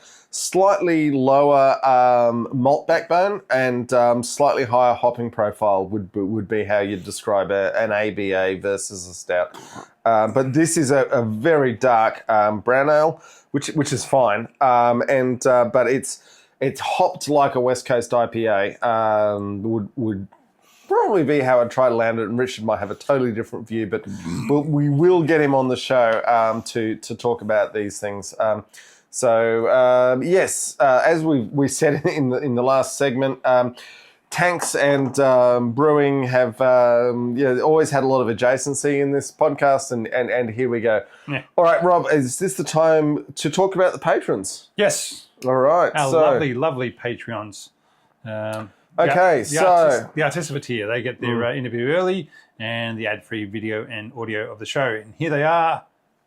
So we have Brian Jenkins, Per, Cornelius Weber, Chris Pezet, Anton Gorbanov, Maxi Misk, Chicago John, Hans Wormhat, Johnny Oot, Monty, and Jacob Caban. And then in the apprentice tier, who also get the ad-free audio and video of the show, we have David Mulvaney, Scotch 12, Floaty Burb, Steve Matthews, Jamie Stokes, Guy Hook, Jay Beckman Strauss, Hans Wang, Henry Hermer, Dan Sepienza, Christoph Keller, Tony L, Elliot Spicer, Russell Phillips, Red Rum X1216, Callum, Steve Broomfield, James Van Dyke, The Rain Man, Joe M, Mark Dorner, and new Patreon subscriber Jade. So thank you very much. We really appreciate it. Yeah. Yes, in terms of patrons and the Apple bastardry, keep calm and carry on. But if you want to join, do use a web browser to join if you're so inclined. And then also do check out the new website, totallytanked.net. All right. All right, we've done the beer review. Rob, talk to us about 2 Up. No, and talk to us about Anzac Day. Oh, okay. 2 Up. All right. All right, I'm going to put the second half slideshow on there now. Good choice. Yeah. All right. So for those of you watching live, we're recording today's episode on April 25th, 2026, which in Australia is known as Anzac Day, the day when the Australian New Zealand Army Corps landed on the beaches of the Gallipoli Peninsula in the Dardanelles in the Ottoman Empire. And we could go on and on about that campaign and how it shaped Australia over the next 111 years. But instead, we're going to go over the other aspect of Anzac Day in Australia, which is the game of 2 Up. Oh, hang on, Rob, quickly before I go into that, there was an enormous amount of booing of the Welcome to Country at Anzac Day ceremonies, dawn services today. And you people are... Scum. And we hope you die painfully. Yeah, and we'll talk about more people who want to die painfully in the next hour. But Even the beer says on it, brewed on Ngunnawal country. Yep, it's Ngunnawal country. We are coming to you from Ngunnawal country. Sovereignty was never ceded. All right, let's keep rolling. All right, 2 Up is gambling. There is no skill involved, only chance. And one where you cannot manipulate the odds in your polymarket, in the odds in your favour on polymarket by invading somebody you've just placed the bet on. Just to add to this jibe, the US Army soldier who bet that Maduro was going to be captured was part of the team to do it and is now being brought up on charges. Should he use the better VPN or for his crypto punt, or cut Hegseth in on the payout? I think you've got to cut the Trumps in on the payout. But anyway. I mean, Don Jr. was already on the payout, right? He's already getting his. I mean, but the point being is that, it's a game of chance. There is no stacking the odds in your favour. Now, back to 2 Up. It's a simple game that has to be done as part of a group. You stand around in a circle and place 2 coins on a flat stick. You then throw the coins up in the air and bet if they will come down. 2 heads or 2 tails, or down at all anyway. You cannot bet on them coming down as one of each. It's only legal to do in most of Australia on Anzac Day, and was totally illegal until 1983, which just meant it was played illegally because it was just a form of gambling that could be done. Look, it was one thing about when the Hawke Labor government came to power. One of the many enormous reforms to Australian politics they did was legalising 2 Up, because Bob Hawke, the incoming Prime Minister, it should be remembered, also held a world record for sculling a yard glass. Two world records, one for sculling a yard glass, one for sculling a 6-pack. Yeah. Yeah. So anyway, so here's to you, Hawkie. Hawke liked to drink, and then he tried to pretend that he didn't drink while he was Prime Minister, and then there was an interview with George Bush Senior. Where he was like, "Oh, we loved Bob Hawke. We drank so many beers together. It was awesome." And it was like, "Oh, Hawke told us he wasn't drinking back then." But yes. So I do want to say that at this time of day that we're recording right now, pubs all across Australia, there will be hundreds of people throwing around outside the pub, watching the coins go up and down.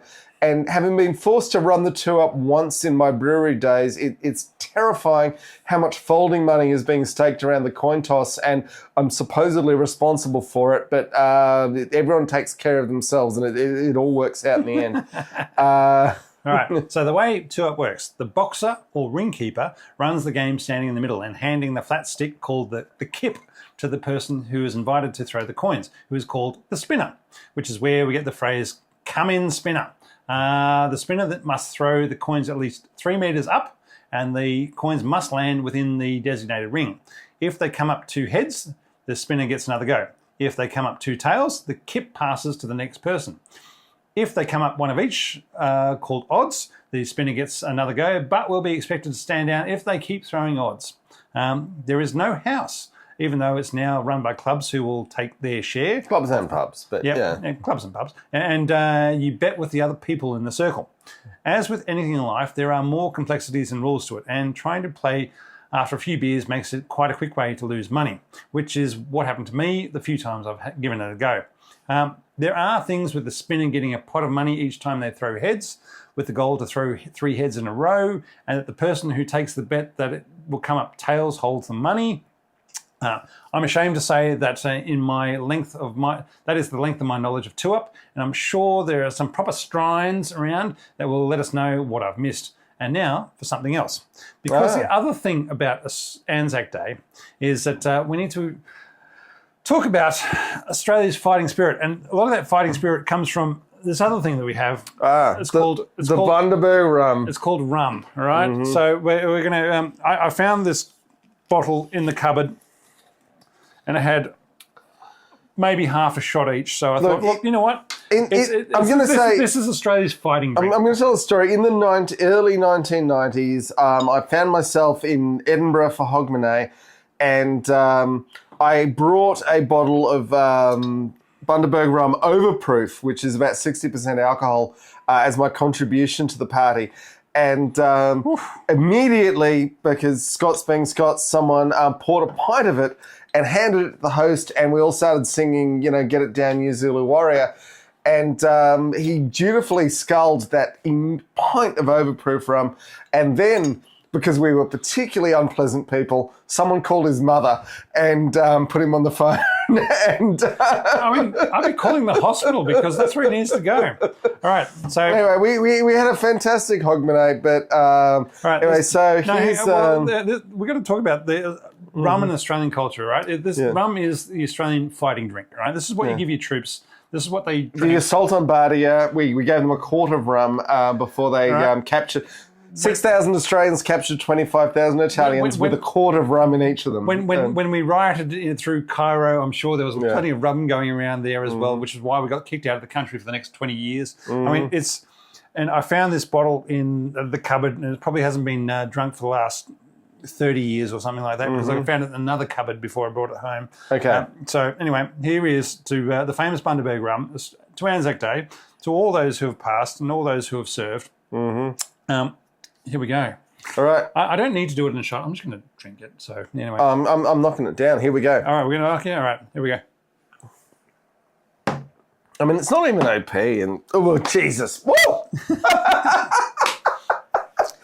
Yeah, look, Bundaberg rum is not the best rum in the world. It's not even in the top 100 best rums in the world, but it is the most Australian rum in the world. And we did literally have a rebellion in this country. We overthrew the governor, who'd already been, that was William Bligh, because he wasn't feeding the troops rum. So, yeah. All right, okay. All right, let's try and get this show over. So this is Anzac Day, right? This is what it's all about. Drinking beer, drinking rum, and picking fights. Drinking Bundy rum and punching people. And Tuup, right? Anzac Day, all right. All right. Okay, I'll drive from here for a bit. All right, see how we go. So the Aussie Abrams, we've got reports now of their deployment in Ukraine, and they are turtle tanks now. Yep. They've got cope cages, they've got ERA. It's going everywhere. The Ukrainians are making sure that the turrets can still turn with the cope cages on them, so they actually can use the ability to traverse the guns around the place, whereas a lot of the other cope cages that they've installed, or the turtle tanks, limit the vehicle. Limit to basically the 60 degrees to the front of the tank. All right, moving on. Some sad news. Our Japanese bureau chief, which is my brother who lives in Japan, sent us the news, which hasn't been widely reported outside of Japan. There's been an accident on the firing range with a Japanese Type 10 tank, where three, which is basically the crew, died. Now, modern chemistry and electronic breech ignition should have made this impossible, which raises the question of whether the chemistry is wrong or the ignition's wrong. But as it appears to have taken place during a firing exercise, you do have to wonder if the breech failed with its lightweight tank design made out of super steel. And look, it's not something we're going to know, and it's probably only going to be reported in Japanese, so we may not actually get across to us. But as John said, if it's the Japanese super steel that they put in place to make it lightweight and reduce the weight of the tank, who knows what could have happened there? So we'll find out. Yeah. Now, Rob, the Pope. I've heard of him. Yeah. Now, Stalin said, how many divisions has he got? Then he's been a bit of conflict with the current United States government. And the question is, how far to the right? How far to the right of Genghis Khan do you need to be? Genghis Khan was that left-wing bastard. Yeah, how do you need to be that the Holy Father of the Roman Catholic Church looks like a soy lefty to you? Like, I have got a lot of problems with the Catholic Church being too conservative myself. It still needs to do a lot of work on gender roles and LGBTIQA plus issues, not to mention child sex offences. And just because an institution opposed communism doesn't mean that they have to agree with a fascist agenda. So my point is simply that if you're getting in a fight with the Pope for being too lefty, you are a long way too right. And just remember, boys and girls, the Pope is not just a person. He's the embodiment of the Catholic Church's channel to God, right? Well, he's I mean, it's only when he's speaking ex cathedra, which isn't the case in these statements. My point being is that you can't be telling him morality of saying, "Yep, you can't tell." I know Catholics better than you do, Mr. Pope. Well, you've had Sean Hannity saying, "Well, I'm no longer a Catholic because he's being mean to my side." And it's like, well, maybe you should listen to the spiritual leader you aspire to. If that's what you're choosing. Anyway. Yeah. Anyway, let's move on, because the Lebanon War has had some tank combat, Rob. So this is actually in our wheelhouse. At the time of writing, I've seen Hezbollah claim they have 188 Israeli tanks destroyed or damaged. I can see damage, but I can't see destroyed. This is where we're going. Israel has admitted to losing 5.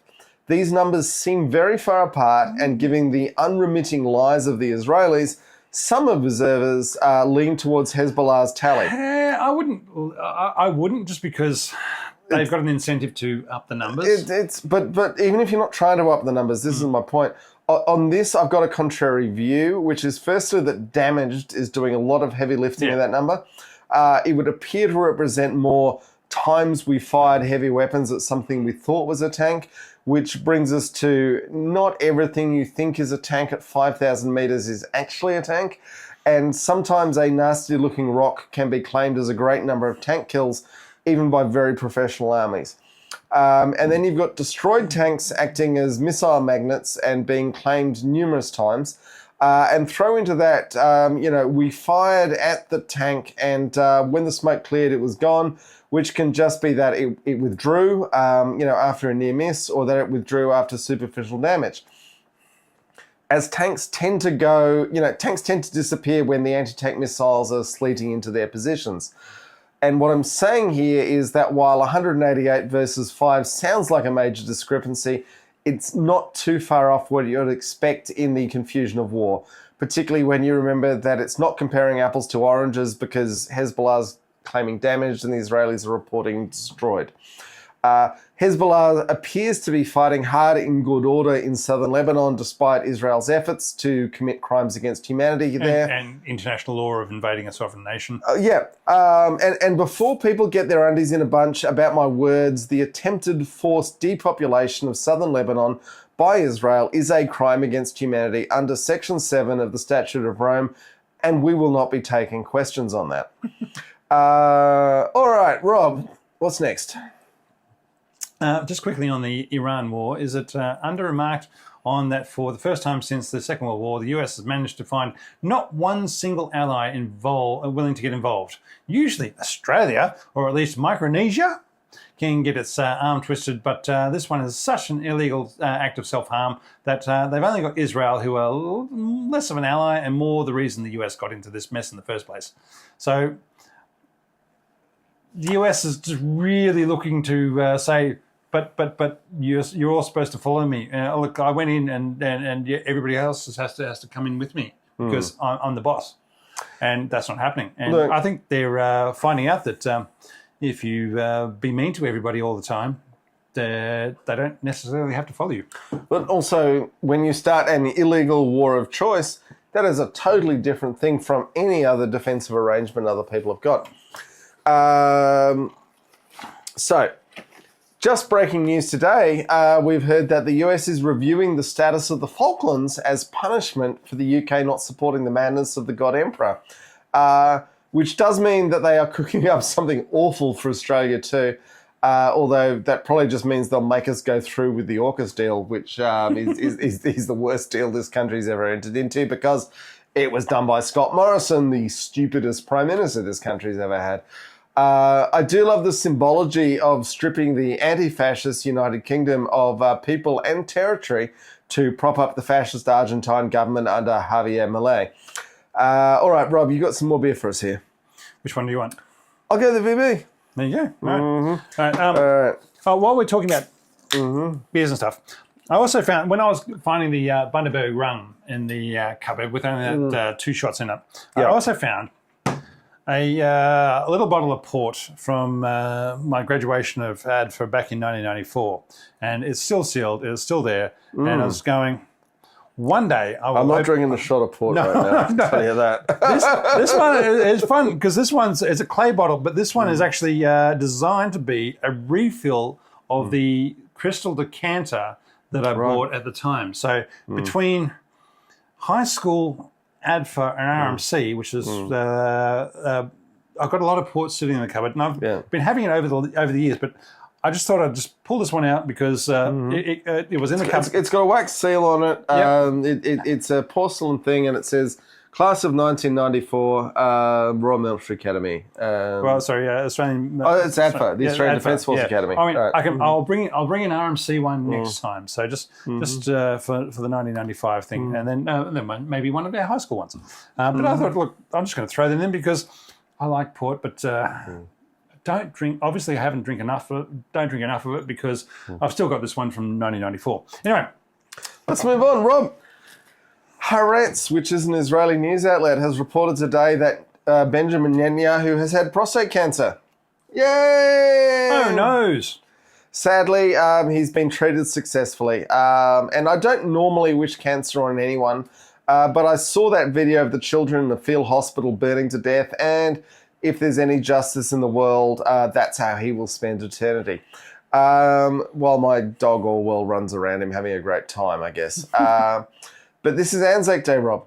Yes. So we should note that Ben Roberts-Smith, who is often incorrectly described in Australian media as our most decorated soldier because Keith Payne is still alive, but the billionaires who love Ben Roberts-Smith only choose his Australian decorations.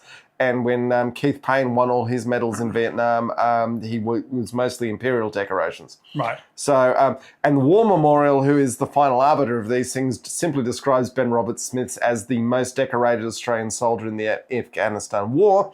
And I am going with that because I still think Keith Payne's got the best chest. But it is no Zukov. Yeah, well, no, he's no Zukov, but I'm going to throw this out here. I have been at a ceremony where I've seen Ben Roberts-Smith try and shake Keith Payne's hand, and Keith Payne is a very right-wing old army soldier. Refused to shake his hand, but anyway, let's move on from that. So Ben Roberts-Smith has finally been charged with 5 counts of war crimes murder. And a lot of people want to defend our soldiers no matter what they do. But for me, murdering a disabled prisoner and then stealing his prosthetic leg and using it as a beer glass on video is a bit much for me. And I would hope that most of our listeners would think that is a bit of a crime. Now, but if they talk about it, they'll get sent to jail for being a whistleblower. Well, yeah.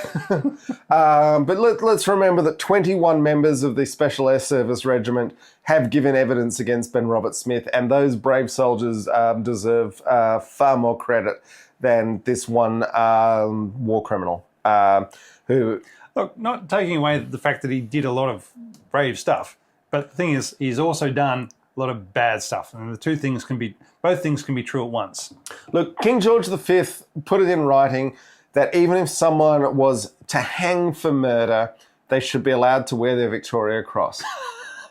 And so that is the standard. We have awarded him the Victoria Cross. Yep. So that's a really good line in the sand. He did what he did for that, but he still needs. We're not going to hang him. We're just going to put him in prison. Anyway, Moving on to a disgraceful Australian of significantly less bravery, Nick Adams, who we have duelled with on Twitter back when we were still on that fascist platform, is no longer going to be the US ambassador to Malaysia, Rob. Yes. Very sad. He is now going to be a tourism envoy for the United States because Donald Trump thinks he is a sufficiently prodigious bootlicker to be rewarded. Some nominations are too stupid even for the United States Senate, and this one appears to have been quietly killed off in extreme embarrassment. Nick is still deeply toxic, man, working through, working a grift in my opinion, but at least this MAGA nonsense he's been making a buck from is keeping him out of Australia, where we do not miss him. No. We're talking about a man who was so obscene that he was kicked out of the Australian Liberal Party, which is our Conservative Party, but he's really making a great career in the US. In other news, we've seen it reported that our mate Nick was responsible for the Trump is Jesus AI slop, which caused quite a ruckus this month, and it's the sort of thing I can imagine him making. And we do have in the slideshow the pictures of Nick doing his thing. Now, Rob, you need to talk about the North Koreans' new tank. Right, the Norks' new tank gets some more coverage. Red Effect has a good little video on that. Looking different than last time, less like an Abrams and more like a K2 Black Panther. With the fun one part I really enjoyed was Kim Jong-un's daughter having a drive of the tank with Daddy sitting on the hull. Well, it takes one guess who couldn't fit through the hatch, doesn't it, Rob? I do like that he's setting his daughter up. I mean, can you imagine? His daughter's the next leader. She's the thing is, can you imagine North Korea going to a female leader? That is going to destabilize the country huge. I mean, those nukes are going to be in the next 20 years. I mean, he's born somewhere in 82, so he's 10 years younger than us. Mm-hmm. So he's probably got another 20 years, maybe 30 years. He has got gout already, though, with his Swiss cheese eating. But the point being, he's probably got another 30 years, and then she might take over, or she might knock him off before then. And then who knows what's going to happen, because she'll be needing to maintain her power within a very misogynist bloody environment. And wow, it's going to be crazy times, boys and girls. Anyway, there's going to be a lot of families strangled the day of the transition. But yeah. Yes. All right, Ukrainian Leopard 1s. So Ukrainian Leopard 1 has apparently tanked, as tanks do, 52 drone strikes, which is mostly due to its cope cages and ERA. And the fact that the drivers were really drunk on vodka? Hard to say, but anyway, the point is that even a tank with no armour... Beer and rum is the choice of any sort of sane military of what you want to get your troops drunk on. Mm-hmm. And in other news, Ukraine has obliterated NATO in the Hedgehog 2025 episode. 10 Ukrainian drone operators eliminated 2 battalions, a British brigade and an Estonian division. Sorry, I should say it was 2 battalions of a British brigade and an Estonian division. So, I mean, they've got a lot more combat experience. They do, and it's really showing. And this is like, this is what the modern world means. You need to start adapting, guys. The NATO forces failed to conceal their movements, and a participant said the old maneuver tactics, moving in large daytime convoys, just aren't viable on the battlefield anymore. Anywhere within, say, like 20 kilometres of the front type thing, you need to be out of that area. Yeah, or concealed in some way or protected. It's worth noting that... Trees and mountains, boys and girls. If you can't grow mountains, start planting trees. Start planting trees. Trees will conceal the movements of your tanks, and which is why it becomes a climate change situation, right? Have the trees. Now, I just want to note the poll has just shifted to 50-50, being Abrams is the greatest versus was the greatest. Wow, so, there we go. There we go. 22 votes. That's been coming back all show. So I just want to note that the Ukrainian Delta AI system was used. I hit the wrong button. Yeah. Yeah. So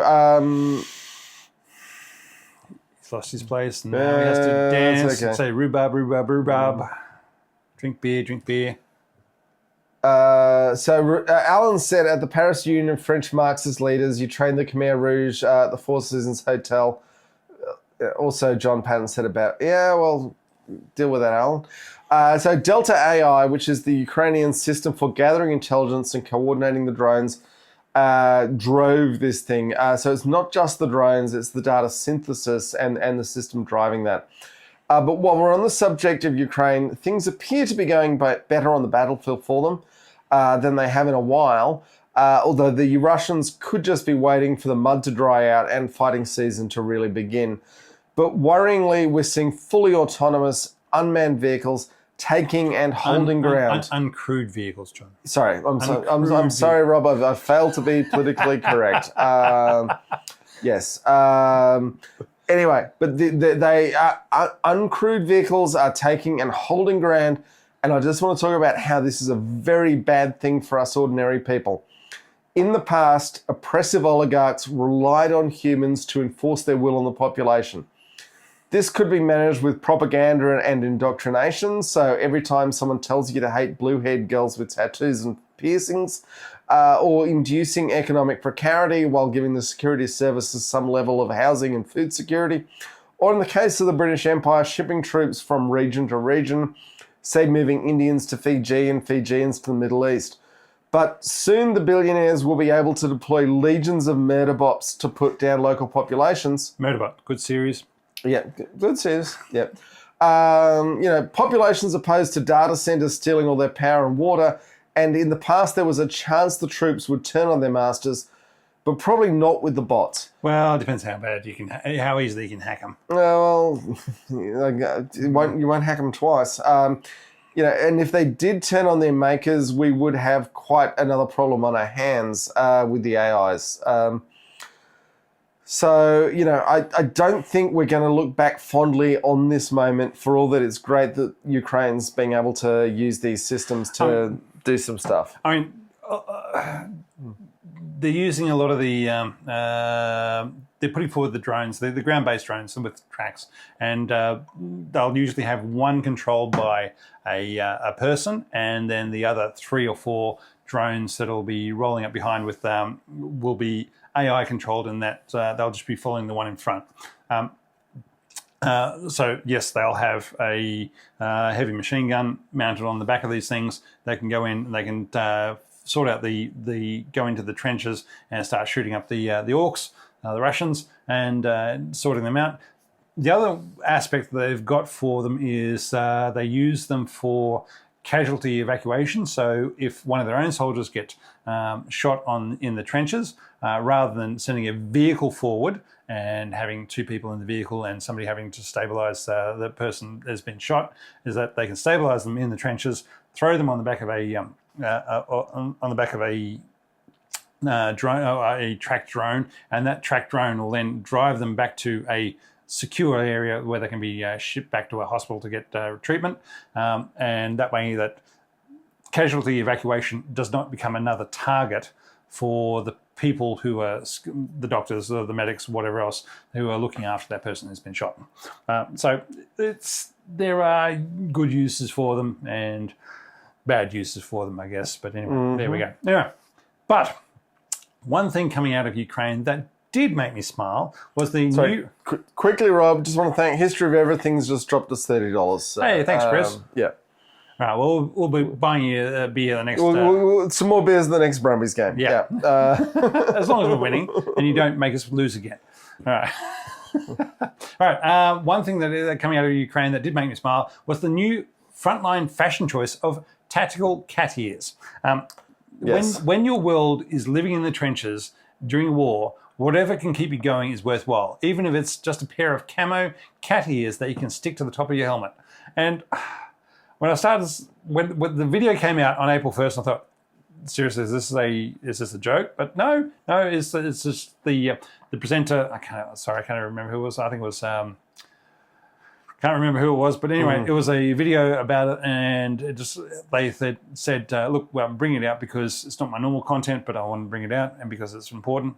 And I thought, seeing people, and males and females, putting these things on their helmets because they want to be a person in this war. They want to be recognised and known, and it's not a case of just that they are another body or another whatever else. And so it made me smile. So I was very grateful for that. I love that humanisation, but I'd still come back to I wish that these people weren't going to die in this horrible, stupid war. If it means that at some stage that their own side sees the tactical cat ears and does not just choose to shoot them because they see them in the dark or whatever else, then hopefully it's providing an idea that, okay, that's who they are. All right, so meanwhile here in the Western Pacific, the defense of Taiwan has been predicated on the US Indo-Pacific Command having access to 4,000 air-to-surf strike missiles and long-range anti-ship missiles. And they've largely been burned in the Epstein War, and they will take years to restock, which means Taiwan has to be looking at the erratic and transactional operation of the White House and asking if they want to be betting their lives on continued US hegemony. And in particular, you've got the way that the UAE and Saudi Arabia and Kuwait have not been protected in the current war. And except with the Australian ace, the Australian wedgetail, which is the only one that's flying around. I don't know, because the US ones got blown up. For some reason, the Iranians haven't hit it yet, but in the next round of fighting, I wouldn't place bets on that. But we're going to close out the show. We've got to the end, and it's been quite a long show considering the halftime interview was short. So I'm sorry, our American friends, but here's something inspiring. Xi Jinping, the leader of China, had this to say about the current crisis. A certain country, obsessed with maintaining its hegemony, has done everything possible to cripple emerging markets and developing nations. Whoever progresses rapidly becomes a target of containment. Whoever catches up becomes a threat. But all of this is futile. The world we live in today is a community with a shared future. People do not want a new Cold War. They want a world of lasting peace and universal security. And this sort of statement, I could imagine many former US presidents making. In fact, I'd go so far as to say all but one of them. It's confirmed, folks. Sorry. That's right. So that was Xi Jinping. So we're looking at that. And then we'll say, but to finish out this episode, it's confirmed. We've got the tickets booked and a flight and a flat, and we're off to Cairns for Oz Armour Fest at the end of August. And anyone who wants to ride, look at, listen to, or smell tanks is welcome to join us at the event and the pub each night as we discuss the world and how we could make it a better place. All right? But mostly we're just talking about tanks and drink beer, and people tell us about all the things we got wrong in the last 80 episodes. We love hearing how we got stuff wrong. Right? Remember, we're not experts. We're nothing. We're enthusiasts. We just like doing it because we want to hang out together, drink beer, and share it with everybody else. And I'm just hoping that those good vibes go out into the world, and the world needs them right now. Let's do good vibes and not murder people. Yes, Alan says a great communistic Chinese. Thank you for that. And on this note, the poll has just hit 50-50 again. It's been going up and down. 24 votes. It's bang on. Abrams is the greatest and was the greatest. All right. Look, as I said before, it's a great tank. It'll continue being a great tank. And it can be improved, though. But I would say that for its era, the thing that made it the greatest was a fully separated ammunition scheme so that the ammunition was not going to cook the tank off. And then it had, the great German gun, and the Honeywell engine was amazing. And the management systems built into it. Targeting was a huge thing. I mean, when they were actually fighting a war against other tanks, targeting is great. While they're fighting in Ukraine, is that, okay, we're not fighting other tanks. We're fighting buildings. We're fighting trenches. Doesn't do as well as they'd like, but that's life. That's what artillery usually take care of, but they don't have as much. All right, and on that note, we'll see you next month. We really need to wait, but we do love all of you who have listened to this, and obviously, you know, there's 20 odd people who've been through this podcast as a live stream, although apparently 93 people have jumped in and out. But we know there are thousands more who will listen to it otherwise, and we really appreciate you all. And we hope the Brumbies are winning. And we Because they're playing right now. We hope the Brumbies are winning, and we'll go find out how that's going. All right, folks. Thank you so much. We'll see you soon.